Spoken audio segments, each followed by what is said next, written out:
IHOP. What's your new spot to go That's to? crazy. My kitchen. That's crazy. So it took us bullying you online to finally start cooking for yourself, gang. I always did. Bring but back bullying. Sometimes I ain't got time for that. Yeah, we're gonna need the sign. Sometimes you ain't got time. Yeah, he's got the bring back bullying sign. Does Mo have it? Mo, you raise it. Raise it for yourself. He always has it. I know I'm gonna need it. No, Mo's the one who always has it. I think he always has it on. He always has it with him. Oh, we live? Oh shit! Yeah. See, look, he's not even locked in. Yeah, you're not even locked in. Man, shut up. Bro. All right, chat. Welcome. Deadass. Welcome. As you know, we're always a few minutes late. Not too bad, but Y'all know who to blame. Y'all know who to blame. No, it's not me. last time we was here was last year, so I hope everybody had a good, happy New Year. It's 2025. Crazy thing, probably 2025. I ain't gonna lie to you. Time go by fast. Years go by fast. Everything go by fast. But I think this year, honestly, it's gonna be a pretty good year. Not even just for WWE, but just for wrestling in general. I mean, I think it's gonna be a pretty good year, just based off the quality that you got from different promotions and everything going on right now. So it's gonna be a good year. Hope everybody in the pod had a happy good New Year. Everybody in the chat as well. Today we're just gonna be talking a lot about things for 2025 as well, leading into the future. Not much has happened yet, so we got the Netflix episode tomorrow, which could be epic. It's gonna be pretty hard for them to fumble that, I think. Just based off the people that are gonna be there and everything going on. They would the only way it could be bad is they literally would have to mess everything up purposely. You know what I mean? They would just have to make every wrong decision that you could think of. So, like renaming one of your top guys Cope, for instance. Relax. That was an Edge idea, so I can't. I mean, if that was an Edge idea. So. Well, then Edge had a shitty idea. I'm not gonna. That was his idea, so I mean, I can't blame Tony Khan for him. But here's the thing though. Here's the thing though. Like, Cope. Just because it came from the wrestler themselves doesn't mean it's a good idea. How? Because at the end of the day, you know who got to sign off on that? The boss. Yeah. So if you the main booker and you sign off because if you let the wrestler do whatever their idea was all the time, you would go out of business. Yeah. Sometimes you have to say no. It's already bad enough we have to call you by your government name. Yep. Because we don't own the other one. Don't make it worse. It's like if you're walking around the house and suddenly you found yourself going, "Oh man, who's shitting the floor?" And someone said, "Oh, don't worry, Jesus did that." I don't give a fuck who did it. There's shit in the floor. Tell Jesus to get the bag and clean it up. It sucks. It's just I don't want it. I ain't tripping off that. Hold up, stop for one. If he could own the name Edge, it'd be a lot better. You say it's not just a name though, Malik. AEW has been steadily regressing down a mountainside for the last 18 months, and now you're at the point where one of your top stars is Cope. I just AEW every day just gets a little bit worse and a little bit worse. Dynamite been good the last couple. I was about to say what's frustrating because I told y'all last time that I had to watch. I had to go back and watch a lot of episodes because I had to watch some. I actually read what they doing with the Moxley story, and I was in the Orange Cassidy. At first, it was good. I don't know what they've done as of late, but I should talk about. Not a lot of it. I went in. I had not watched AEW for 10, 12 weeks. So when I started rewatching it to catch up, Full Gear hadn't even happened yet. So I was locked in. I was like, okay, they're doing some good stuff here and there. And then obviously I heard about what happened, but I started watching. I'm like, okay, they all right. But then every time I'm like, okay, y'all got something. Y'all doing something. I can get with this. It's like y'all do something else. And I'm like, whew. Sorry, the Pats fired Gerard That's Mayo. WWE too. No, they didn't. They did. Yeah, they did. There you go. What happened? He's gone. The Pats just fired Gerard Mayo 2 hours after winning that game against the Bills. Something had to have happened. Something had to have happened. We had the number one pick locked up. We had the number one pick locked up, and then he sends out the backup quarterback, and he balls. What? We had the Bills without their starters, and we fell from the first pick to the fourth. The first pick to the fourth. Oh, y'all could have got damn. Hey, Gerard Mayo lost the locker rooms 9 weeks ago when he called the team soft. I was like, that's it. He's done. You can't call your team soft. He said they were playing soft. Hey, they acting soft. No, that's not that. I don't think that's if you lose the locker room because you said that. You just proved this point. You have a soft locker room. Yeah, you have a soft locker room. You proved this point. Because I've been called the worst by coaches. Real, the Patriots were playing soft, though. They was playing like. But you can't say that as the head coach. Everyone else can say it. I think you can, though. It depends on how you say it. It depends on what coach you are, though. If Bill Belichick had said it, then it wouldn't have been a big of a deal. I guess. Right, but a first-year coach in public to call out your team for being soft. I mean, Dan Campbell did it with the Lions when they sucked. But you know what? You know what? We're going to get Mike Vrabel. RJB said it in chat. We're going to get Mike Vrabel. That's going to fix the stuff in the locker room. That's instantly fixed when you bring in Mike Vrabel. Maybe the Titans are willing to let us trade up because they've got superstar Will Levis up there in Tennessee. No. So maybe they'll let us trade. Sorry, the news broke literally just now. So yeah, I mean, that's who they should have hired though. That's from crazy, the jump. Bro. They should have got Mike Vrabel, but we're not gonna talk about it. But they should have got him from jump. Well, Gerard Mayo, that was their guy. That was the plan for the last 5 years of Bill Belichick's career.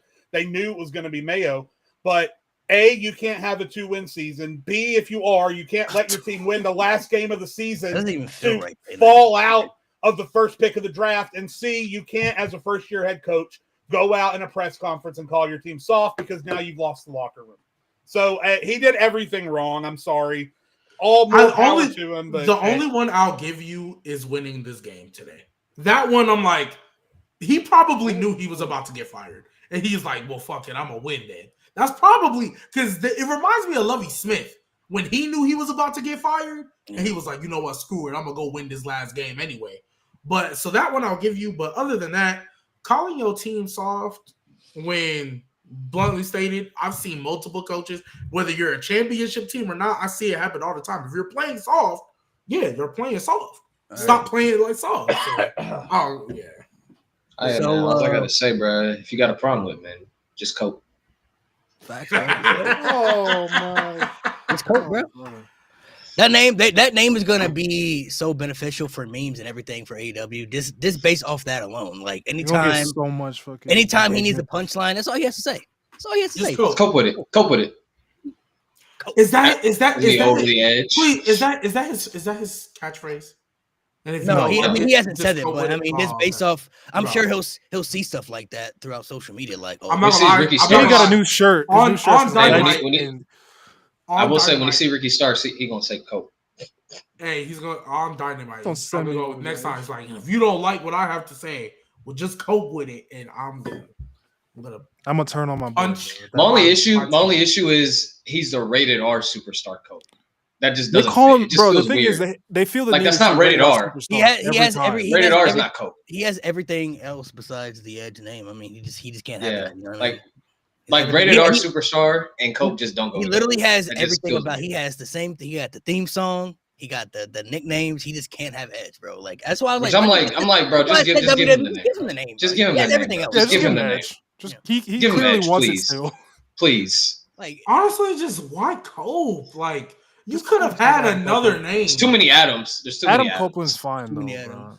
It's just, I think he. I was going on that. Shortened. He explained it how he shortened it, but it's like if Edge wasn't such a legend, he could have just changed his name to something else. But like he's just always been Edge to us. You know what I mean? So it just feels weird.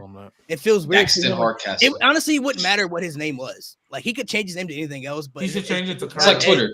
Yeah, he should change. Like we don't call it Twitter X. Should be the Edger. I'm the Edger.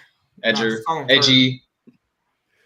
I'm E. That's what I said. I'm E.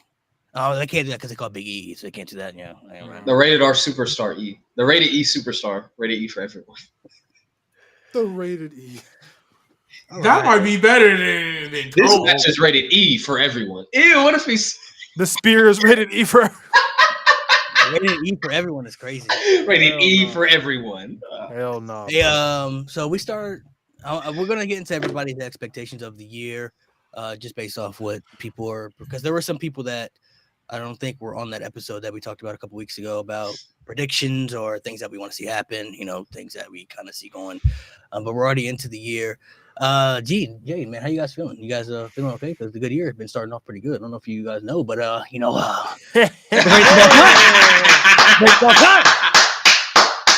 off the year Win the title? Wait, is that a tag title? I thought it was a. Yeah. No, he's in a faction. Oh, I thought he won a singles title. He's in a faction. He a tag champion. Oh. Okay. I thought honestly, more championships than Balor. Yes, sir. You're right. Facts, well, facts, not really. But already winning more than 2025. Yep. Winning more than Ben Balor right now. Did he win on New Year's or New Year's Eve? On New Year's. It was on New Year's. It was on New Year's. Okay. So they were in Japan, so they're way. I mean, it's still gonna remain that way for the rest of the year. So our time, it was New Year's. Now Japan, I don't know exactly. Okay, that's fine. What day it was over there. It might have been there. But shout out Omos. Bro, it's well done, bro. Been trying to tell you. I ain't on dude. You can put as many decals on a 57 Chevy as you want. Don't mean that shit's gonna win a race. He about to be on that. He about to be on that Mercedes Money belt. He about to be on the belt collector. That Mercedes Money. Listen, the Omos is an A+ human being, an A+ personality. If he's gotten better, that's fine. I have to see it. I'm not just going to assume that he's gotten better. He was already great. He wasn't. You guys can say that all you want. He sucked buns from a brown paper sack.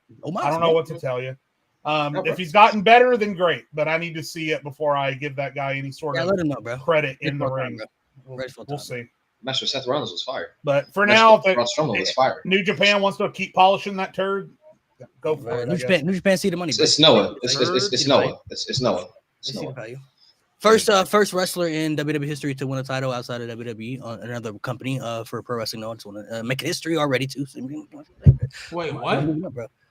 First to win it at Noah. Taz did it in 2000 with ECW. Pro Wrestling Noah. I'm talking just in Pro Wrestling Noah. Pro Wrestling Noah. Yeah, Pro Wrestling Noah. Making history, bro. Making history, man. We're starting off the year. First in a decade. That's how you know the year was starting off good, bro. Started off like that. 2025 bound to be a good year. He can keep winning titles over there. Bound to be a good year, bro. 2025 bound to be a good year already. Just based off that alone, bro. Based off that alone. So I ain't gonna watch Noah, Jonah, Peter, Jesus. I ain't gonna watch any of that. He gonna bring all that stuff to WWE too. He coming back, bro. He watch him do a drop kick. He about to do a missile drop kick. Him and Gunther about to have you see Ricochet's moveset, but 5-star. He's a missile. So we got I don't remember who missed that episode of the predictions. I definitely would. I definitely did because I was out of town. Lewis and G. Was everybody else here? I know Mo was here. I know Nate was here.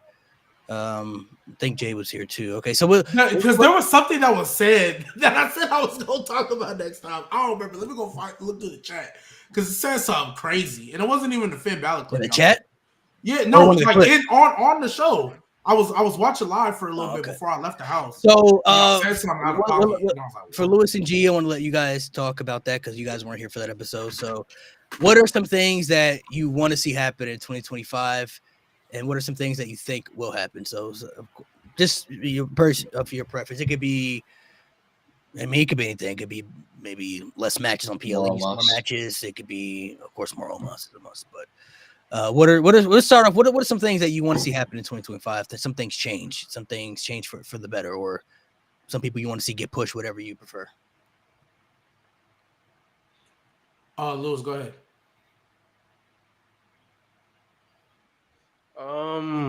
Yeah, you're good. There you go. All right.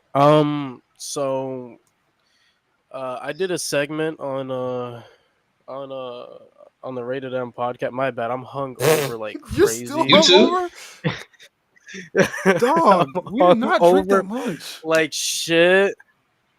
I'm hungover like shit. What y'all do? We did a Royal Rumble 1995 drinking game. So yeah, we were doing a Royal Rumble 1995 drinking game. You were really that fucked up?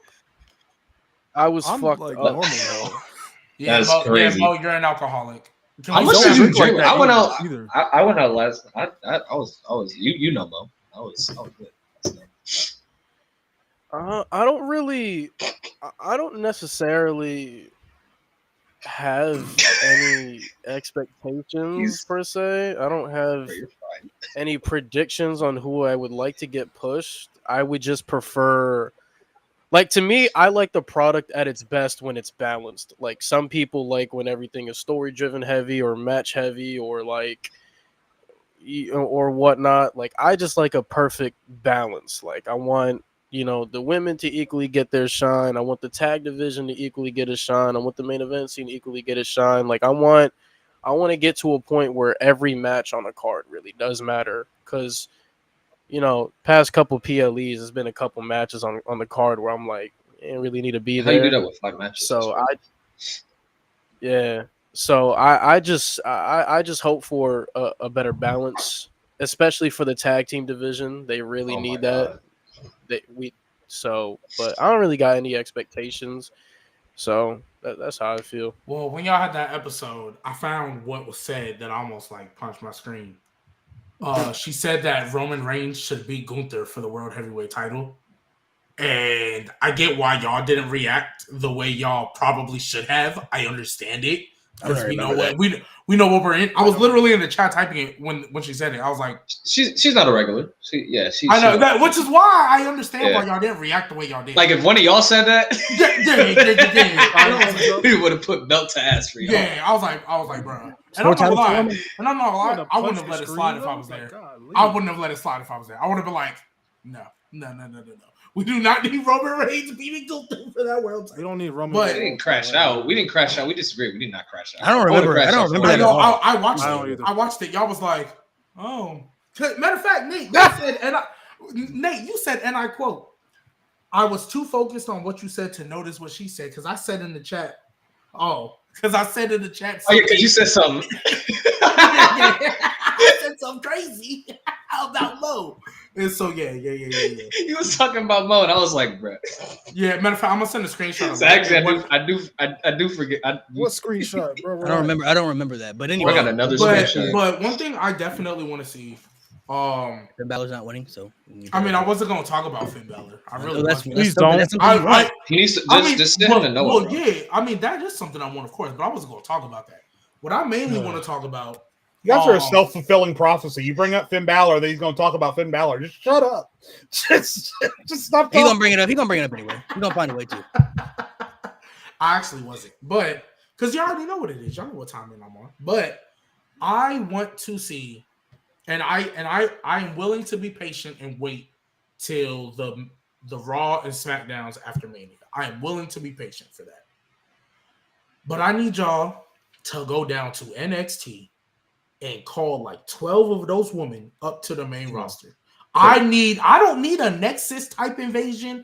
I don't even need when Becky, Charlotte, and Sasha came up.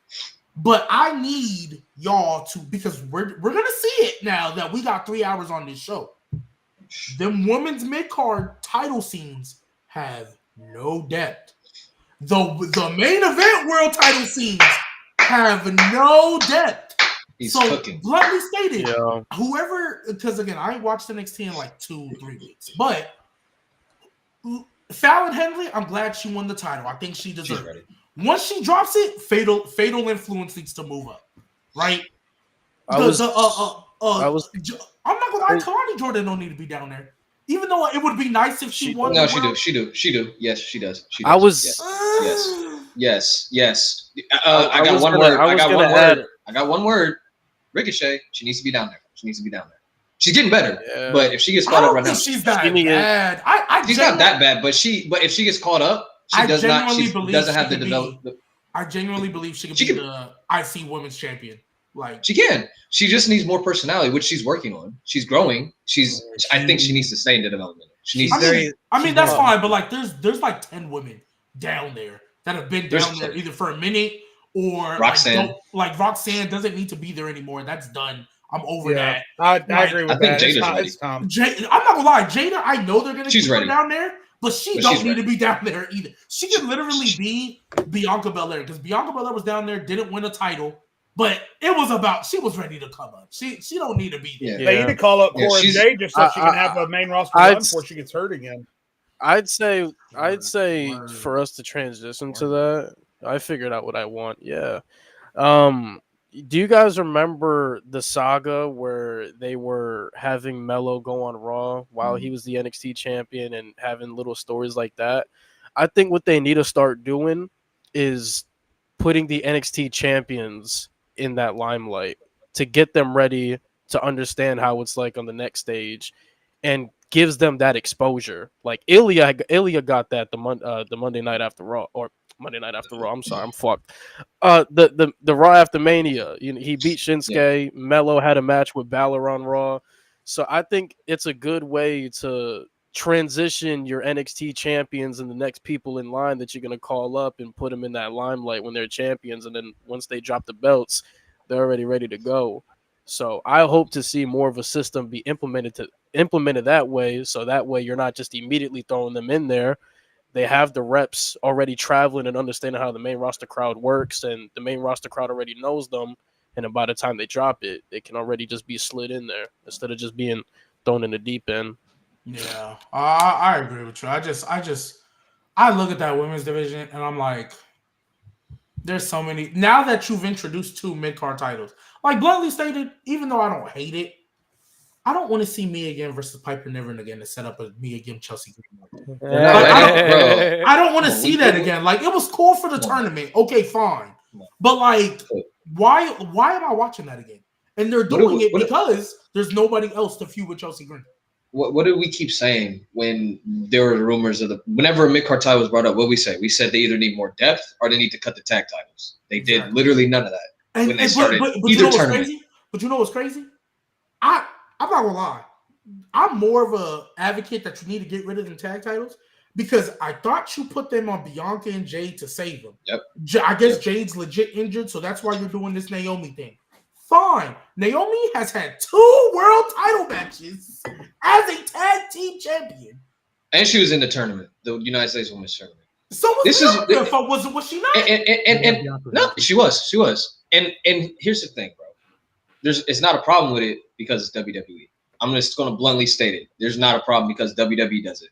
God forbid if AEW did this, they would be getting so much shit right now. But because WWE and Triple H is the Lord and Savior of professional wrestling, there's nothing wrong with this. There's absolutely people are just fine with this. But once you see the Women's Intercontinental Championship and United States Women's Championship defended the night before WrestleMania or the night after WrestleMania, not on the main card, now it's an issue. Now people are going to have an issue. Now, I never liked though either when they have like.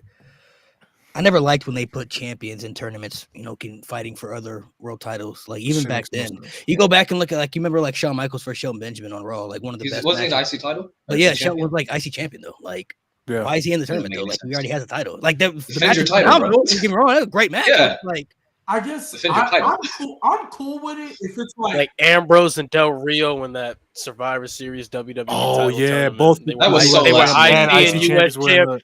They were IC and US. Show how much they cared about those belts. Yeah. Now, if there's a story there for like a tag team, like if they had Bianca and Jade in there and they were planting seeds for like a breakup storyline or something like that, like maybe Jade. That's what I was expecting. That's different. There's a story there, but it's like there's no story there to tell unless they were going to tell it afterwards. But I don't know. Putting champions in title matches, it's kind of always the same concept. It just feels like that person already has a title, so why would they? I mean, I get you would want more championship, but like, shouldn't that person just be focused on their title? Like they already have. Unless they're telling a story where it's like, because heels used to do that. Oh yeah, I'm the IC, but I'm gonna go for the world title too. All right, fine. Like it works. And then 9 times out of 10, what happens is whoever they feud and wait for their IC title either cost them or something happens. And then, it leads into the champions who were in the tournament that never win. So it's like if I was Shawn Michaels, right? And I beat Shelton Benjamin. I'm like, bro, I need a title match, bro. I just beat the champion. Right. Like, if the title was on the line, I'd be the champ right now, bro. Like, I want a title match, bro. Like, so it's like the champions never even win either. So it's like, and then they never tell a story with the champions losing to that person becoming number 1 contender or anything too. It's weird. It's just like when you put a baby face in I've said this before, when you put a baby face in a last man standing match. Put every dollar you have on the baby face because there's no way on God's green earth the baby face is losing. It's too predictable. Or an I quit match. I quit. Especially an I quit match. Exactly. It depends on who it is. I raised you or Gargano and Ciampa at Brooklyn 4. Well, yeah. I guess Roman and Brock a couple years ago.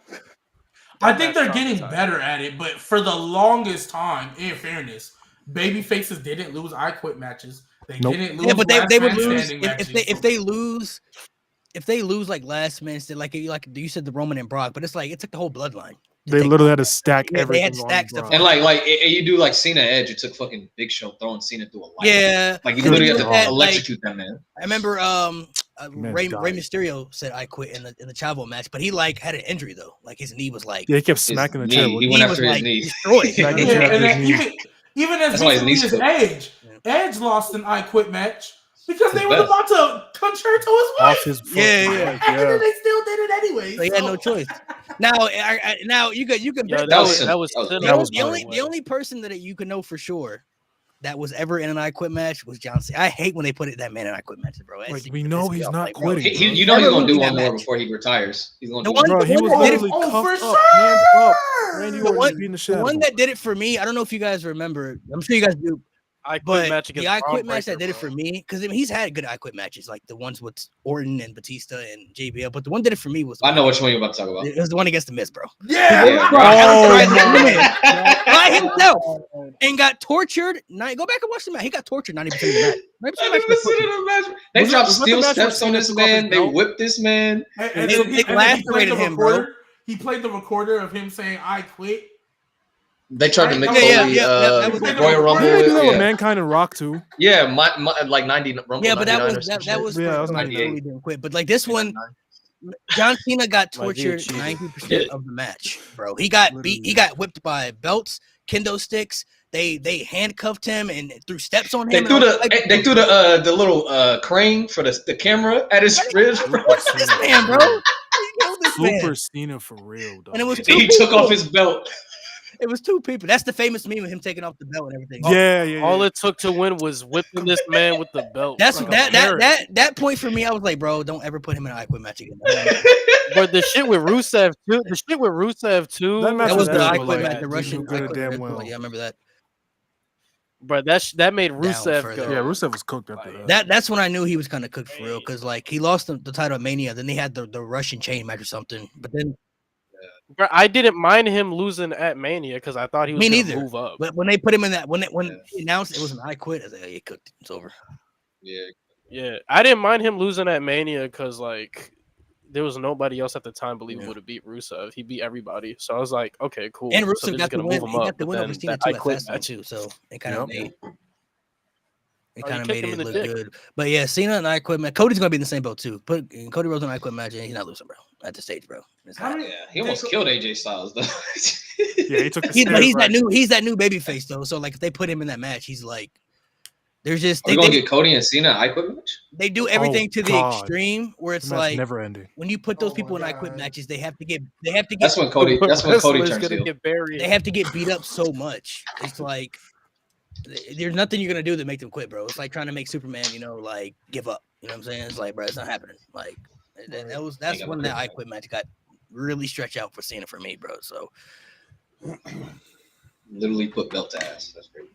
Yeah, all right, I think overall, though, I know we kind of got off on a tangent, but I think overall, bro, Nate, it was kind of to your point, because we have been saying this since this was even before like the idea was announced. They just wanted. I remember all in the chat, everybody's like, "Oh, the women need a mid-card title. The women need a mid-card title." I kept trying to tell y'all, fix your depth before you announce it, because if you announce it and you ain't got no depth, you just gonna run into the same problem y'all complain about for AEW. AEW had titles galore, and none of them really felt important. It was just like the TNT title used to feel like, yes, you're under an important title. Stepping stone. Yeah. And then they introduced the Continental that turned into the International.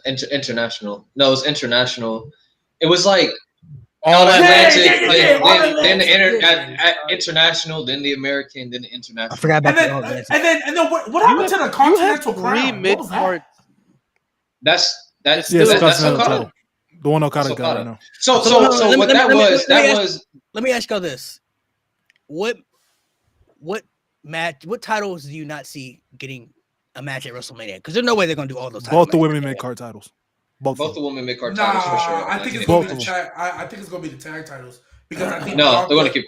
They're always on Mania. I think Bianca and Jade. No, the girl tag. I'm saying they're always on Mania. No, but I'm saying I think Bianca and Jade are gonna come off them things, because I really feel like this is the match. Like, I feel like at this point, Bianca and Jade have to be the match, because what else are they gonna do? And I think whoever has them titles at that point will be defending it on the SmackDown before.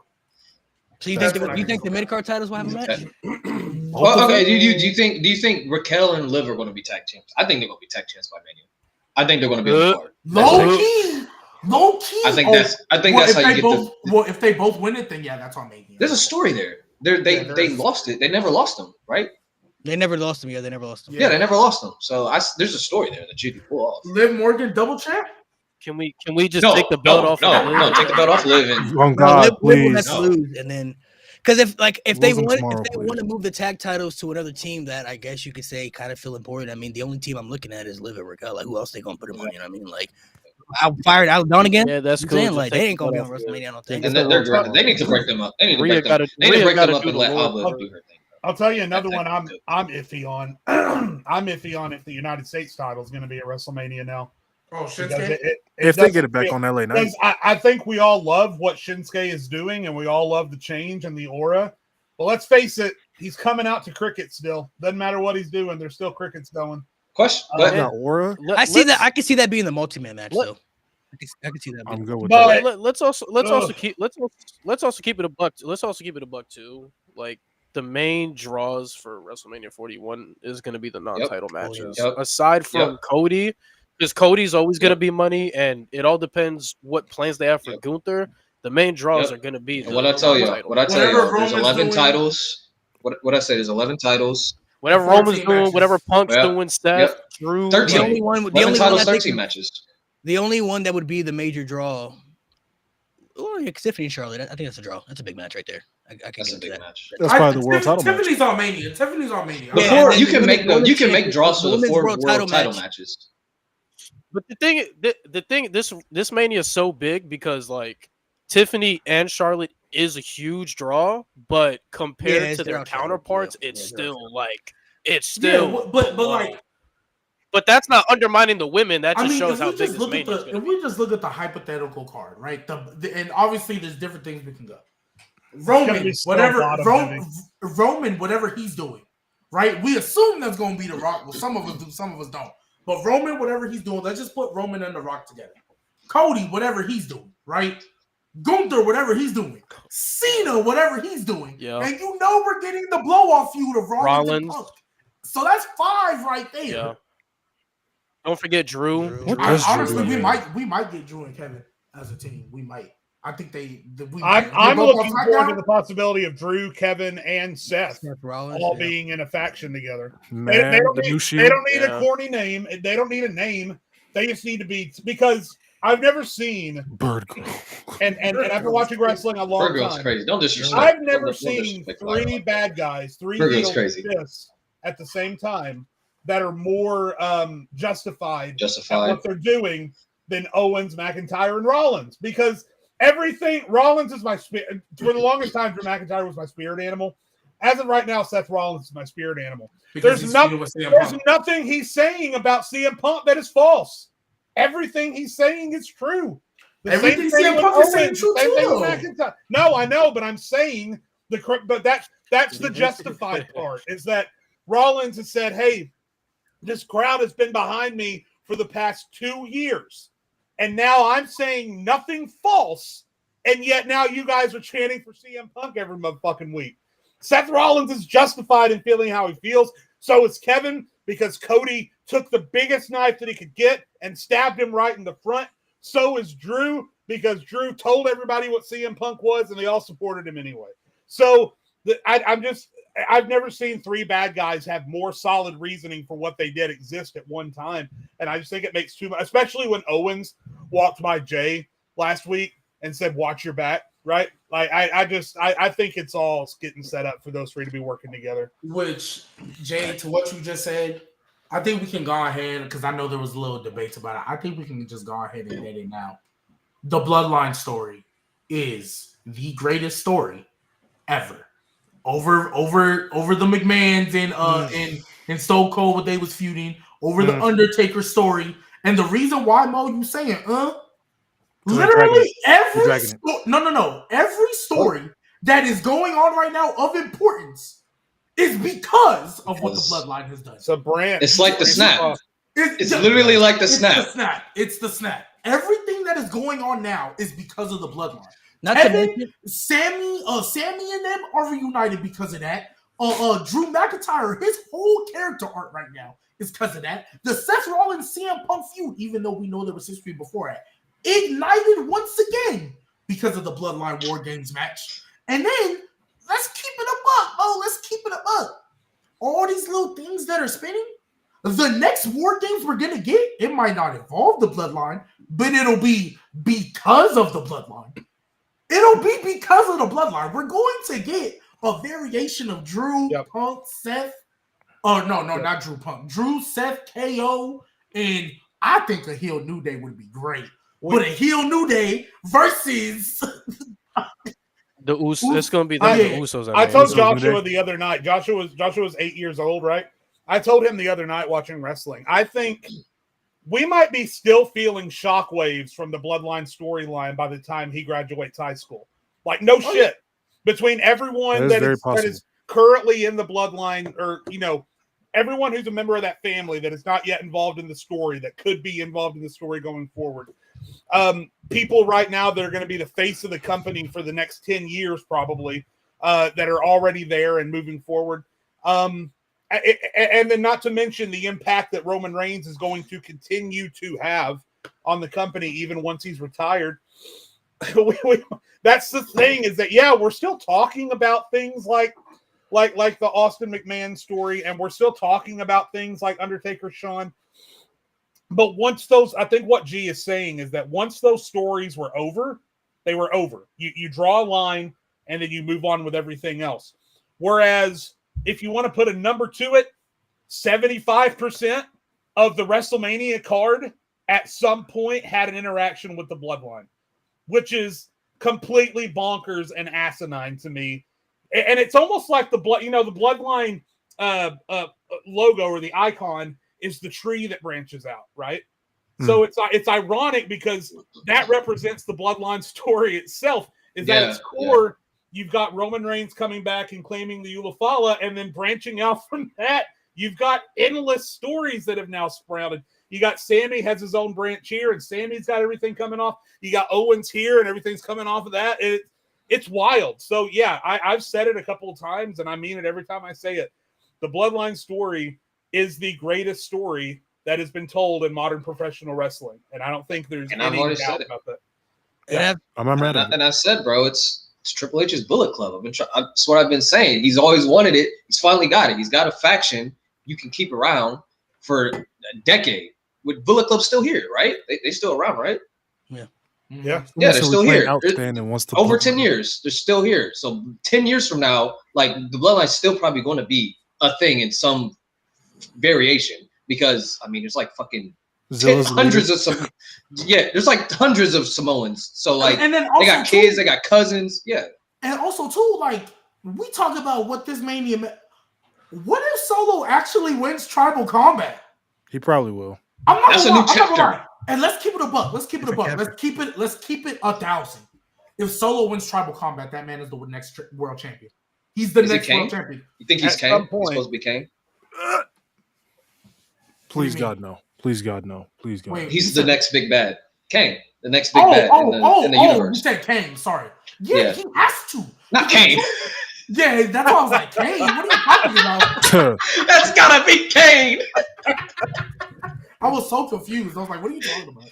But no, he is Kane, because let's be real. If he beats Roman Reigns in Tribal Combat, if he beats Roman Reigns in Tribal Combat against the Ulafala, there's only one place that man can go from there. Literally. And it's Cody Rhodes. There's only one spot. God, no. And probably do the rematch at SummerSlam.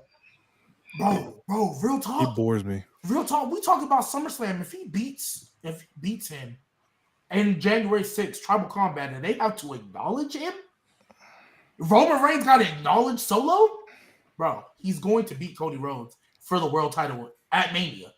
We're not gonna like it, but it's gonna happen. Mania? That's disgusting. I said SummerSlam at least. I know you said SummerSlam, but listen though, hear me out though. Like, I'm not even trying to troll. This is me let's just think logically, right? Where else does Solo go from here? There's no one else for him to feud with. The reason he's been feuding with Roman so long is because, let's be real, in storyline, Roman cost him the Universal title, or the Undisputed title, whatever they're calling it. So realistically, if he wins Tribal Combat and he is now a tribal chief, and Roman Reigns has to acknowledge him, and the wise man got to acknowledge him, where else is he gonna go? He's not gonna be left off of Mania. So what else are you gonna do in Mania? We're not gonna like it. Why does that's this what's move gonna you? happen. Why We're not gonna you, like dog? it, but it's gonna happen. Gee, why does this move you, dog? I'm not saying it moves me. I'm saying realistically, I don't think he's gonna win the match. Let me just get that. I think Roman Reigns is winning that. He should. I think Solo was great in his role. I think The Rock might have something to say about that. Well, that's the other thing too. Jade. I was going to get to that after. So if The Rock interferes, and that makes Roman have to acknowledge and Rock is on Solo's side. You mean to tell me the new Tribal Chief Solo Sikoa, after winning Tribal Combat, ain't finna be your next world champion? There's no way he's not gonna be the next world champion. He doesn't move me as a world champion type of talent. That's not the point, though. It's not the point. That's not the point. He don't have to move you. He don't have to. Let's be. It's nowhere near the same. But I'm going to make a similar comparison. It's not the same. But when we won Omos as champion, you didn't want it. Did Omos win hold on. I want to combat? Time out. What's G's? He could if he wanted to. Hold on. I want to hear what G's about to say. Go ahead. This is a similar comparison, but it is not the same. I'm okay. Putting that out there now. I'm listening. When what's her face won the world title, we wasn't feeling it at first. But what was the story behind it? She didn't need to be believable because of the character that she was doing. We didn't have to feel her as world champion. But with the character she was doing, it worked for what she was trying to do. Solo is now tribal chief in this world. He beat Roman Reigns and he is tribal chief now. The wise man is acknowledging him. We might not like it, but in kayfabe storyline, yes, the next place for him to go after beating Roman Reigns is to being the next world champion. NXT champion. Yeah, finish the story in NXT. He can go beat Trick ass. He can go ahead and beat Trick ass. To add on to what you guys said about this being the greatest story ever, I felt that way for a long time now at this stage, just because of the different layers this story has provided. And I don't know if I've ever seen a storyline where, not everything about the storyline has been great. That's just impossible, right? But they've always found ways to revive this storyline at its lowest and bring it way back up to its highest again. Sometimes even higher than high you didn't even know it could even get to. Like, they've always found ways to manage to revive the storyline with so many different layers to it. And this storyline is so intriguing, so appealing.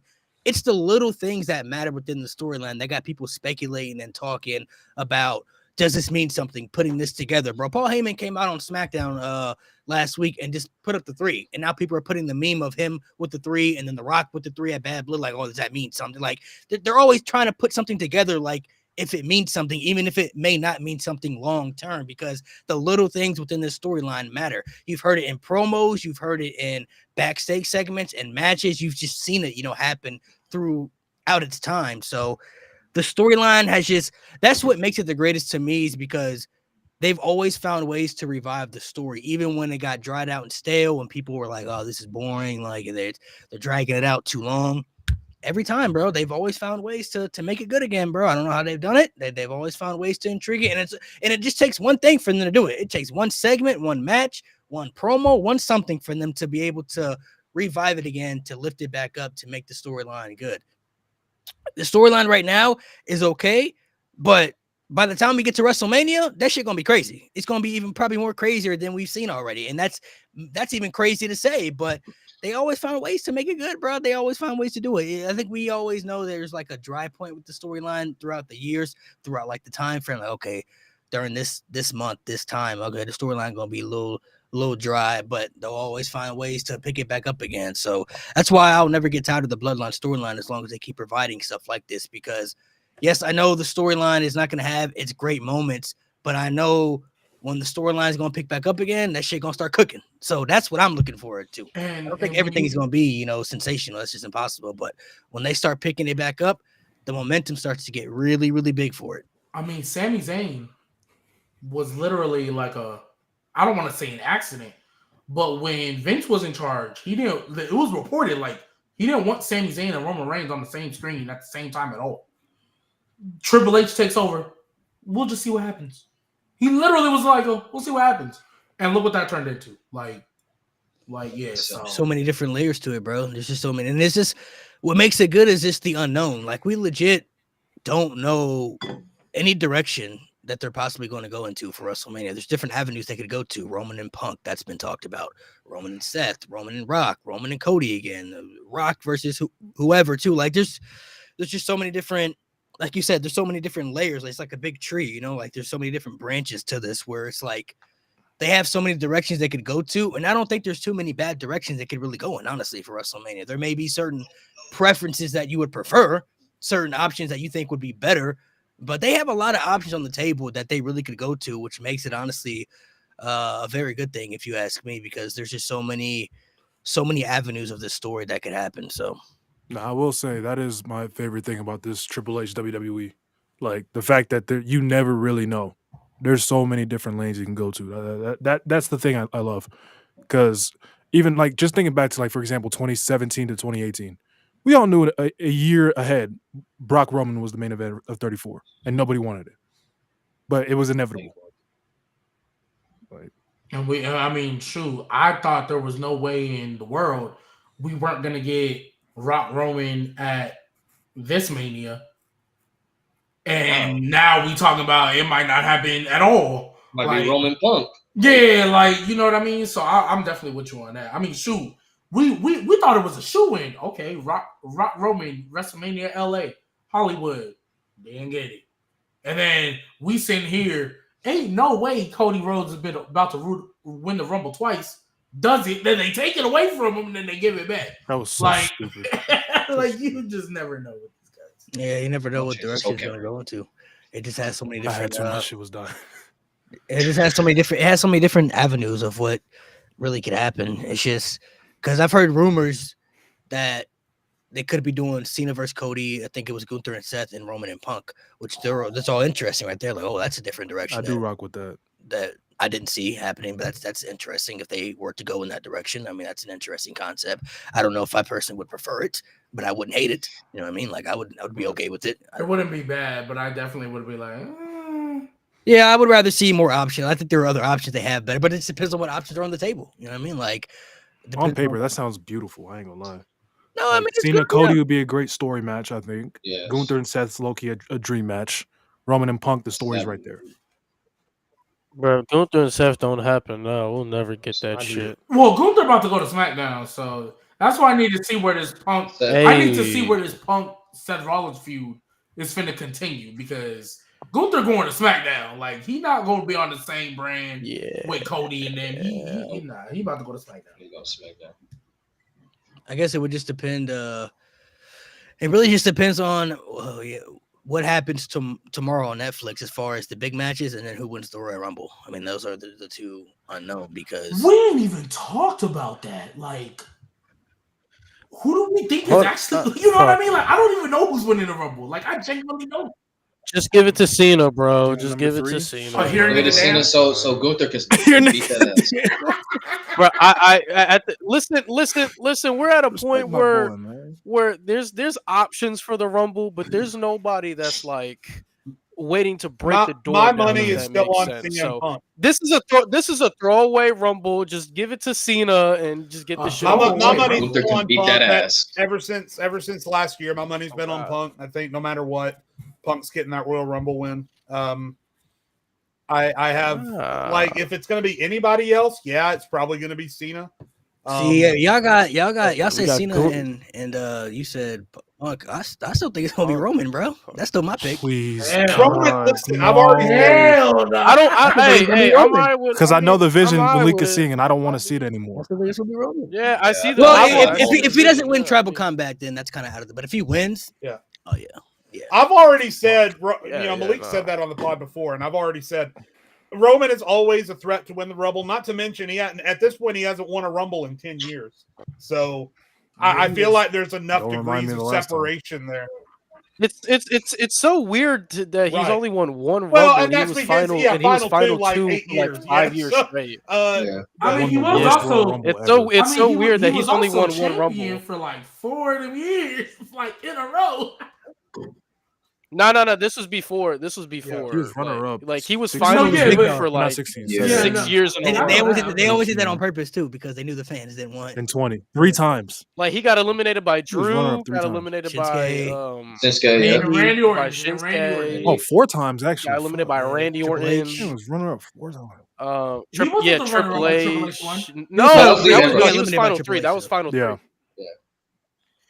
That was final 3. Ambrose was the Ambrose should have won that Ambrose and Rumble. Triple H was final 2. Christ. Also, all right. So are we just sticking on WWE? Because like I got a bone to pick with AEW right now. What they do dog. now? I could pick bones with you all day, bro. Hey, Hey, Mo, we talked about it yesterday. I specifically want to see G's reaction because I know he's not caught up. So, G, do you know what they're doing right now? So, you know how Chris Jericho is the. Oh, I my saw God. he lost at the pay-per-view, but then won on Dynamite. I was No. like, what? No, hold on. Do you know what feud that they're teasing? In fucking 2025, it's looking like we're getting a feud for the Ring of Honor World Title with Chris Jericho and Cope. Imagine what I said to I'm being Lewis so yesterday. serious. I'm being so serious. Wait, No, I'm being so imagine- serious. It's dead. I Chris swear to Jericho? Imagine No, not somebody. originally, but Bro, look, the learning tree kind of Who got did kinda he- shifted. who did You gotta he look at origi- who what did he happened. originally come after? Mox. They went Mox. after the Death Riders. So he went for. They're we don't know what, but they're basically teasing Edge winning a world teasing title. Well, something between Jericho. because there's a casino battle royal I think next week, and I think Mox is going to face Jay White. I saw a poster for it. Like I think it's because it's in Cincinnati. I saw it on Instagram. I think it's a poster. I think they spoiled it. It's going to be Mox and Jay White, but it's like complete anarchy or whatever, maximum anarchy or maximum carnage or some shit. Maximum Carnage. I think it's going to be.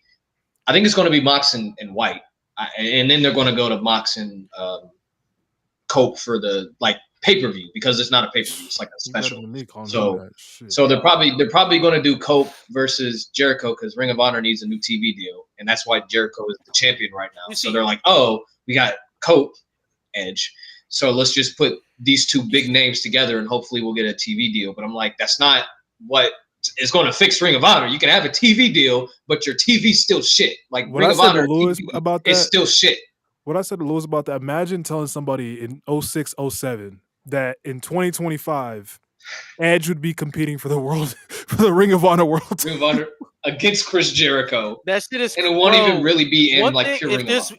Dude, if there's one thing that I know AEW always does is whenever they have two superstars face off backstage, they are guaranteed to go at it at some point, bro. And I know for a fact Copeland is not beating Mox for that world title. I know for a fact that they're gonna transition to him and Jericho for that fucking title. I'm being so serious. Nobody's beating Mox unless your name is Darby fucking Allin. At this point. That's like the end. Revolution, probably 100%. That's the end of. So I firmly believe Cope gonna get his match against Mox, but they're gonna transition to Copeland and Jericho for the TV deal. For Ring of Honor.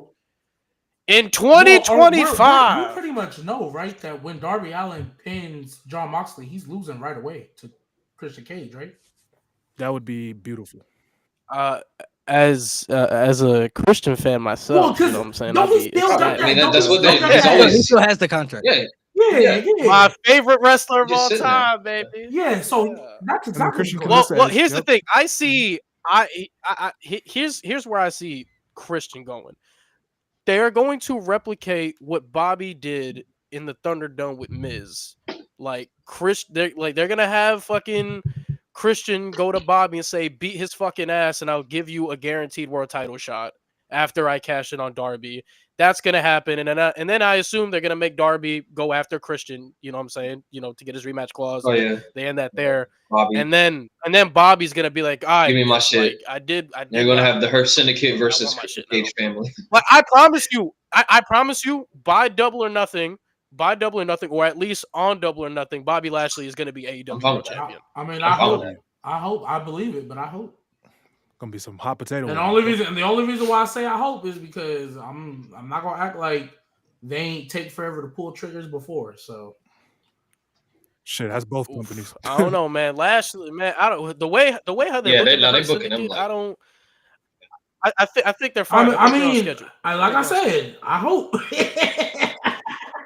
Just throw Ricochet in there. Don't wait too long. Now. I thought they were going to, and then he said no, and then he changed his mind, and then they were like, well, we don't they might end up putting him in there. Just wait till you get caught up. Ricochet on some shit right now. If you see what Ricochet has done, Ricochet on Demon Time. He on Demon Time. Bro, when he came up with that fucking suit and tie, I'm like, bro, is this man Black Agent 47 right now, bro? Is he Hitman? Bro, he was wiping blood all over his face. Like, I was wondering, bro. I feel like he's gonna use basically what everybody's saying on Twitter about him and stuff. He's gonna use that a part of his gimmick, like a part of his whole entire purpose of doing what he does, and everything. Especially they're throwing toilet paper at him in the ring and stuff like that. Like, he gonna use that a part of his. He may not talk much, but he gonna use that a part of his anger and frustration. A part of it. Well, he's a much better shower than he is teller. So like, what he did to Swerve, it was great. Like making him bleed and wiping the blood all over him. I'm like, okay. See, I ain't caught up yet. I still ain't got the full gear. So. Oh, my bad, but you'll see the turn Ricochet made. He's at least improving in some areas. Yeah, it's good for him. So he's getting. He's getting interesting. I guess I'll say he's getting interesting as far as what he's doing, just based off his character development is continuing to grow. Like which is all we wanted. I do like a couple of months from now, people might have to apologize to that man. I ain't just saying, bro. Bro, he's getting toilet paper thrown at him. One thing I would say about Ricochet though is that no matter how much he's improving, he needs to stop fucking tweeting. Because it felt I will say that it's not like MJF. When MJF tweets, it's funny and there's charm to it. When Ricochet tweets, he just looks like a little asshole. He just needs to stop. He got cooked by a random. Bro. He's like that. He's an angry elf. Exactly. He looks like a 5'2" guy standing in the street screaming conspiracy theories at everyone that passes him and throwing rocks at children. That's not funny. It's not clever. Yeah. I missed that Sammy gimmick. There's a conspiracy against me. Underrated. That was underrated, bro. Remember that package was him and Corbin? And a match no one asked for. I'm like, bro, this is on your show. Why would you make this? All right, so with how what was it? Unlovable force meets the the irritating force meets the unlikable object or some shit. Yeah. That's what it was. Immovable. Oh my god. In a match no one asked for. Vince was laughing his ass off, bro. He loved giving Corbin and Sammy about shit. to be a movie, gang. I ain't gonna lie. That shit's gonna be a movie. It could be the greatest episode they've ever had. Could be. Yeah. Could be. Yeah. If we can watch it, if we can fucking watch it all the way through. Yeah, I'm not gonna lie. Y'all keep talking. They were about good with the football game. Yeah, I was about to say y'all keep talking about this Netflix. I ain't never had no issues with Netflix lagging. I ain't never had no issues. I had it with the fight. I got a Fire Stick, so I never had no issues, bro. You've also, as far as I'm aware, maybe you watched the boxing match, but as far as I'm aware, you probably haven't watched a live event that was also being streamed by 2 million other people at the same time. That's what I'm worried about. It's not like I'm streaming a pre-uploaded episode of Stranger Things where I only have to worry about my internet.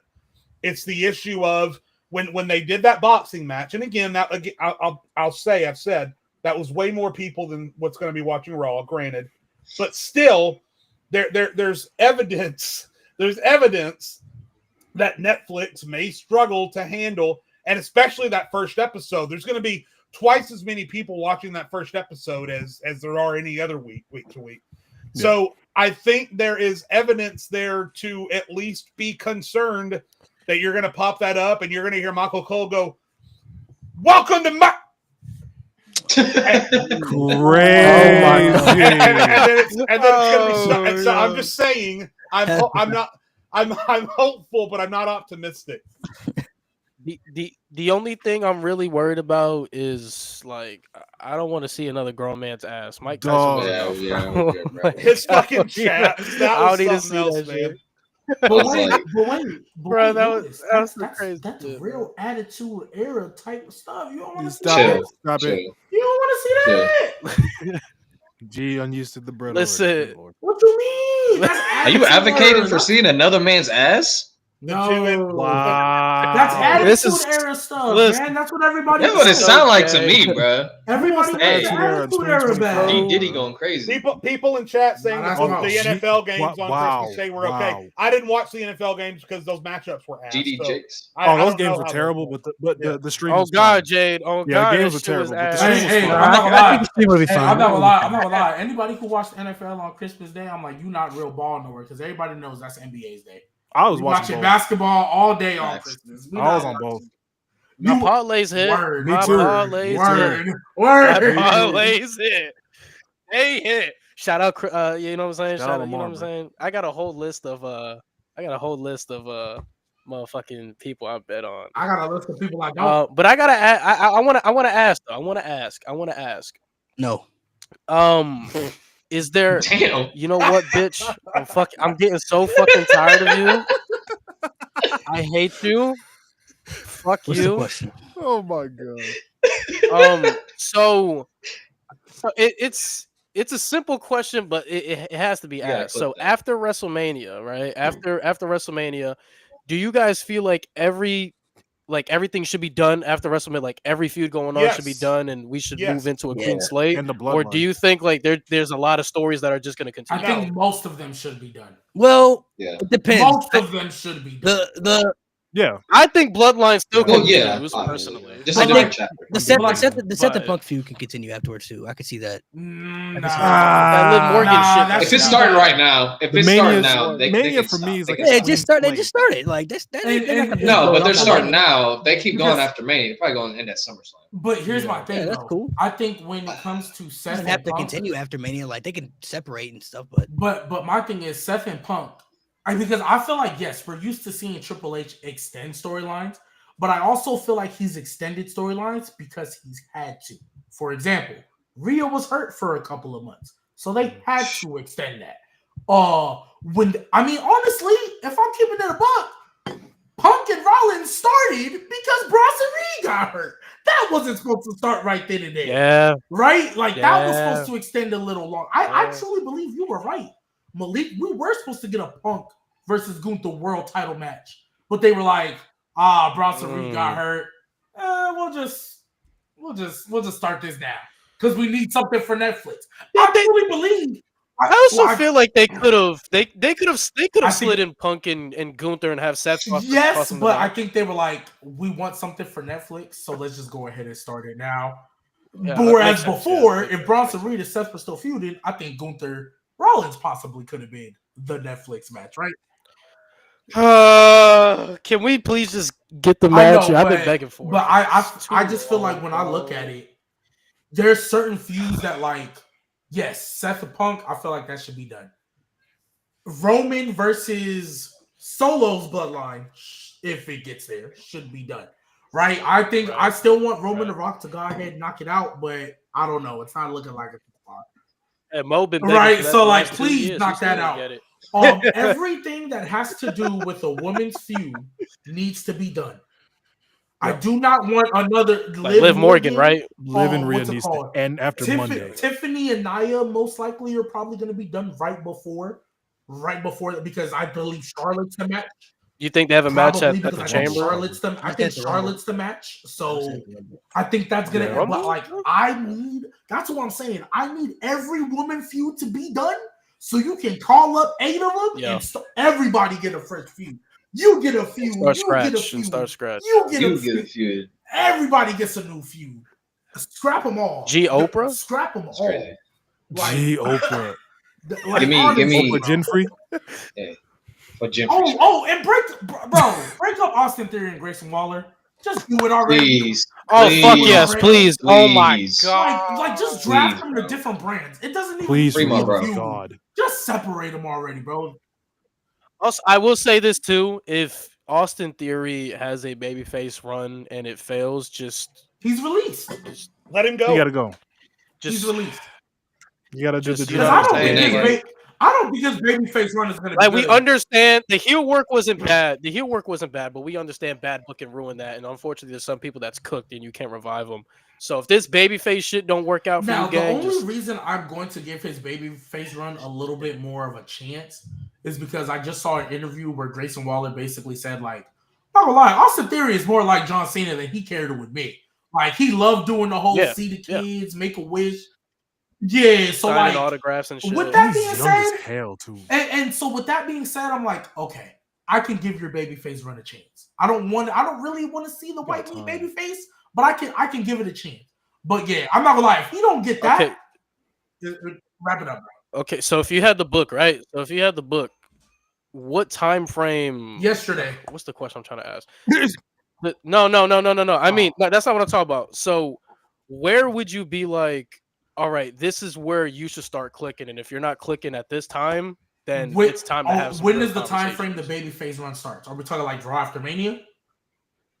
Well, it all depends your book. How are you booking it? All I'm saying though, so let's just throw the hypothetical. Let's say you had the book and you did it today, right? In what time frame, like what month or whatever, or what pay-per-view are you gonna be like, all right, this is where you should be, and if you're not here, being that the year just started, I need to see progress by SummerSlam. Or no, that's 8 months. That's 8 months. That's 8 months. I'm sorry. That's 8 months. I'm sorry. I was thinking like 6 because if I started today, right? If I started today, so we started the Netflix premiere with this happening, right?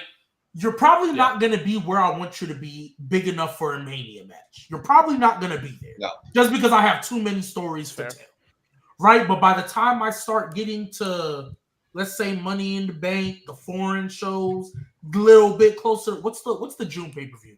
Is it a foreign show? Probably. Because Money in the Bank is usually July. So whatever's in June, right? Is that Crown Jewel? So let's just say Crown Jewel is May. Okay, probably so like some whatever's after, or whatever. Right. So whatever's after Crown Jewel, I at least need to see people start to get behind you. I at least need to see you not coming out to cricket. You may not be hitting your absolute stride, but there's got to be some progression. People have to care, right? Yeah, like for example, at least. If I'm able to put you in a Money in the Bank and you get a spot where you're about to go get the ladder, if people are dead quiet, all right, you're cooked, bro. Like if they're dead quiet, all right, bro. Because it's Money in the Bank. They gonna cheer anytime somebody or boo. So in ideal time, you're giving him roughly about 5 to 6 months. 5-6 months to where people start to care. If people aren't caring about a time, then they're never gonna care. Right, but the way I do that, though, I think for Austin Theory, the way you need to do that is the same way you keep getting people to care about Lyra Valkyria. You need to put him in a tournament and just let him go to work. You need to put him in a tournament and let him go to work. What can work? Well, here's the thing. Well, I want to adjust something in the comments. So everything pro wrestling asks, would you cut Karrion Kross already? Then let me just say this. The thing with Karrion Kross is Karrion Kross is not on the trajectory that Austin Theory was portrayed to be on. Like Karrion Kross was portrayed as a main event guy for a month, and that was it. Austin Theory was portrayed for over a year to have this crazy ass main event potential. That's what's so different between him and Karrion Kross. Karrion Kross fell off a cliff after the first month he was booked when he came back. Austin Theory is still being portrayed as this guy. So if you're still being put in these positions to show that you're still this guy, then we need to see results that you're this guy. That's what we're looking at with Theory. And if you're not giving us those results, what are you giving us for us to really get behind you, to push you, and to really get behind you as the guy? Been working. Kross also didn't get hung out to dry by John Cena in front of millions of people. My God. Not yet. Not yet. Nuts cut off, bro. Not yet. Oh, yeah, not yet. Not yet. Oh, not yet. Oh, my gosh, Nah, Jade, you literally did the taunt Cena gonna do. The little... Oh, Austin Cena? Why would you want Cena to lose? You gonna play with his hat and cook that motherfucker. Cena's first feud is gonna be Final Testament. It's gonna be Final Testament. You gonna bury another faction? Wait. Now hold on. You say that, G. You say that. Does that mean we're getting a Cena heel turn this year? Hey, I'm with it. I'm not. Bro, you know what I want to happen? Like selfishly, you know what I want to happen? I want him to get to the end of the year because John Cena, man of his word. I'm actually fired. When in reality, he turns heel at the end of the year, and we get another year of it where he just Davink. Oh my gosh, I would need that. If the Those full part timer, Hollywood Cena. Bro, if the New Day can turn heel, Cena can too. I don't care. I would love for his last year to have a heel selfishly, turn. that's what I want to happen. I want Cena. Hollywood Cena coming out. Hey, because he said he would stop coming out in the jorts, the baseball caps and shit. He'd start coming out in suits.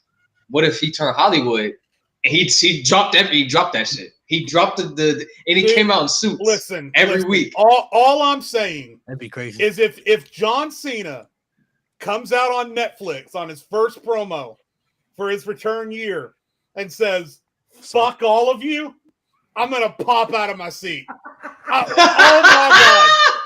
Oh my god! Do you know what I want to see tomorrow? I want to see somebody interrupt Cena, and I just want to hear. You know who's going to be? I've already said. I just want to hear that. Like, he's going to come out, and Logan Paul is going to interrupt him, bro. That's what's going to happen, bro. That's got to happen. Oh, he's going to come out. Logan Paul going to declare for the Royal Rumble. I'm in the Royal Rumble match and everything. I'm not saying they're going to set anything up for Mania, but do we get fine speech Cena? He's gonna probably end up saying. Of course, John Cena's going to say some shit because he's. No, he's gonna cook Logan Paul. Logan Paul is gonna have grill marks everywhere he goes. As soon as the word Japan or Lunchly leaves John Cena's mouth, I'm out. I'm gone. God. You're like, hey, kid, we're going to Japan later this year. Are you coming? Jade, we on Netflix though. We on Netflix, Jade. Well, I see you there. A whole bunch of shit. It's gonna be wild. Well, I see you. You're gonna be like, maybe you should go work on your game in New Japan. Oh wait. Wait. It's gonna get nasty, bro. It's gonna get nasty. I can't wait. Now, I'm gonna enjoy this. Send you to Pro Wrestling. Somebody said Carmelo's gonna do it. Are you allowed to be don't need on Carmelo the Hayes European tour, or like, how's that gonna work? Oh my god, bro. Hey, I invested something a while ago. What happened with that, man? He got a lot of baggage, bro. Right. Logan Paul, bro. Your Lunchables, no. Hey, Nate, just know. If John Cena interacts at all with the Final Testament, just know we're getting a Cena heel turn because the New Day took forever to turn. So we getting. But now we got a time limit with Cena. Like, come on, baby. SummerSlam. John Cena cuts Paul to pieces and then like steps his leg out and like goes to leave and his music hits. But then he comes back and he like signals for the music to stop. And he's like, by the way, kid, when you go back to catering, watch out for that cheese. It's known to have mold. And he just drops the mic and walks out. Oh my god. Yes. Bro, do we know how many people Cena's gonna cook this? He might cook The Rock again, bro. I want to see him. Like, you get a roast. You get a roast. I'm trying to see him. I gotta ask y'all, man. Has it really like hit y'all fully? Like, this is it? Because it hasn't hit me yet, bro. Yeah. I don't want to accept it, bro. No, it won't until the last match gets there. Wait. Hit me. It's hit me, but I'm not sad about it. And the way how I work, I can't be sad about the shit because. What's the point? Enjoy the moment while it's here. Be blessed that it's here.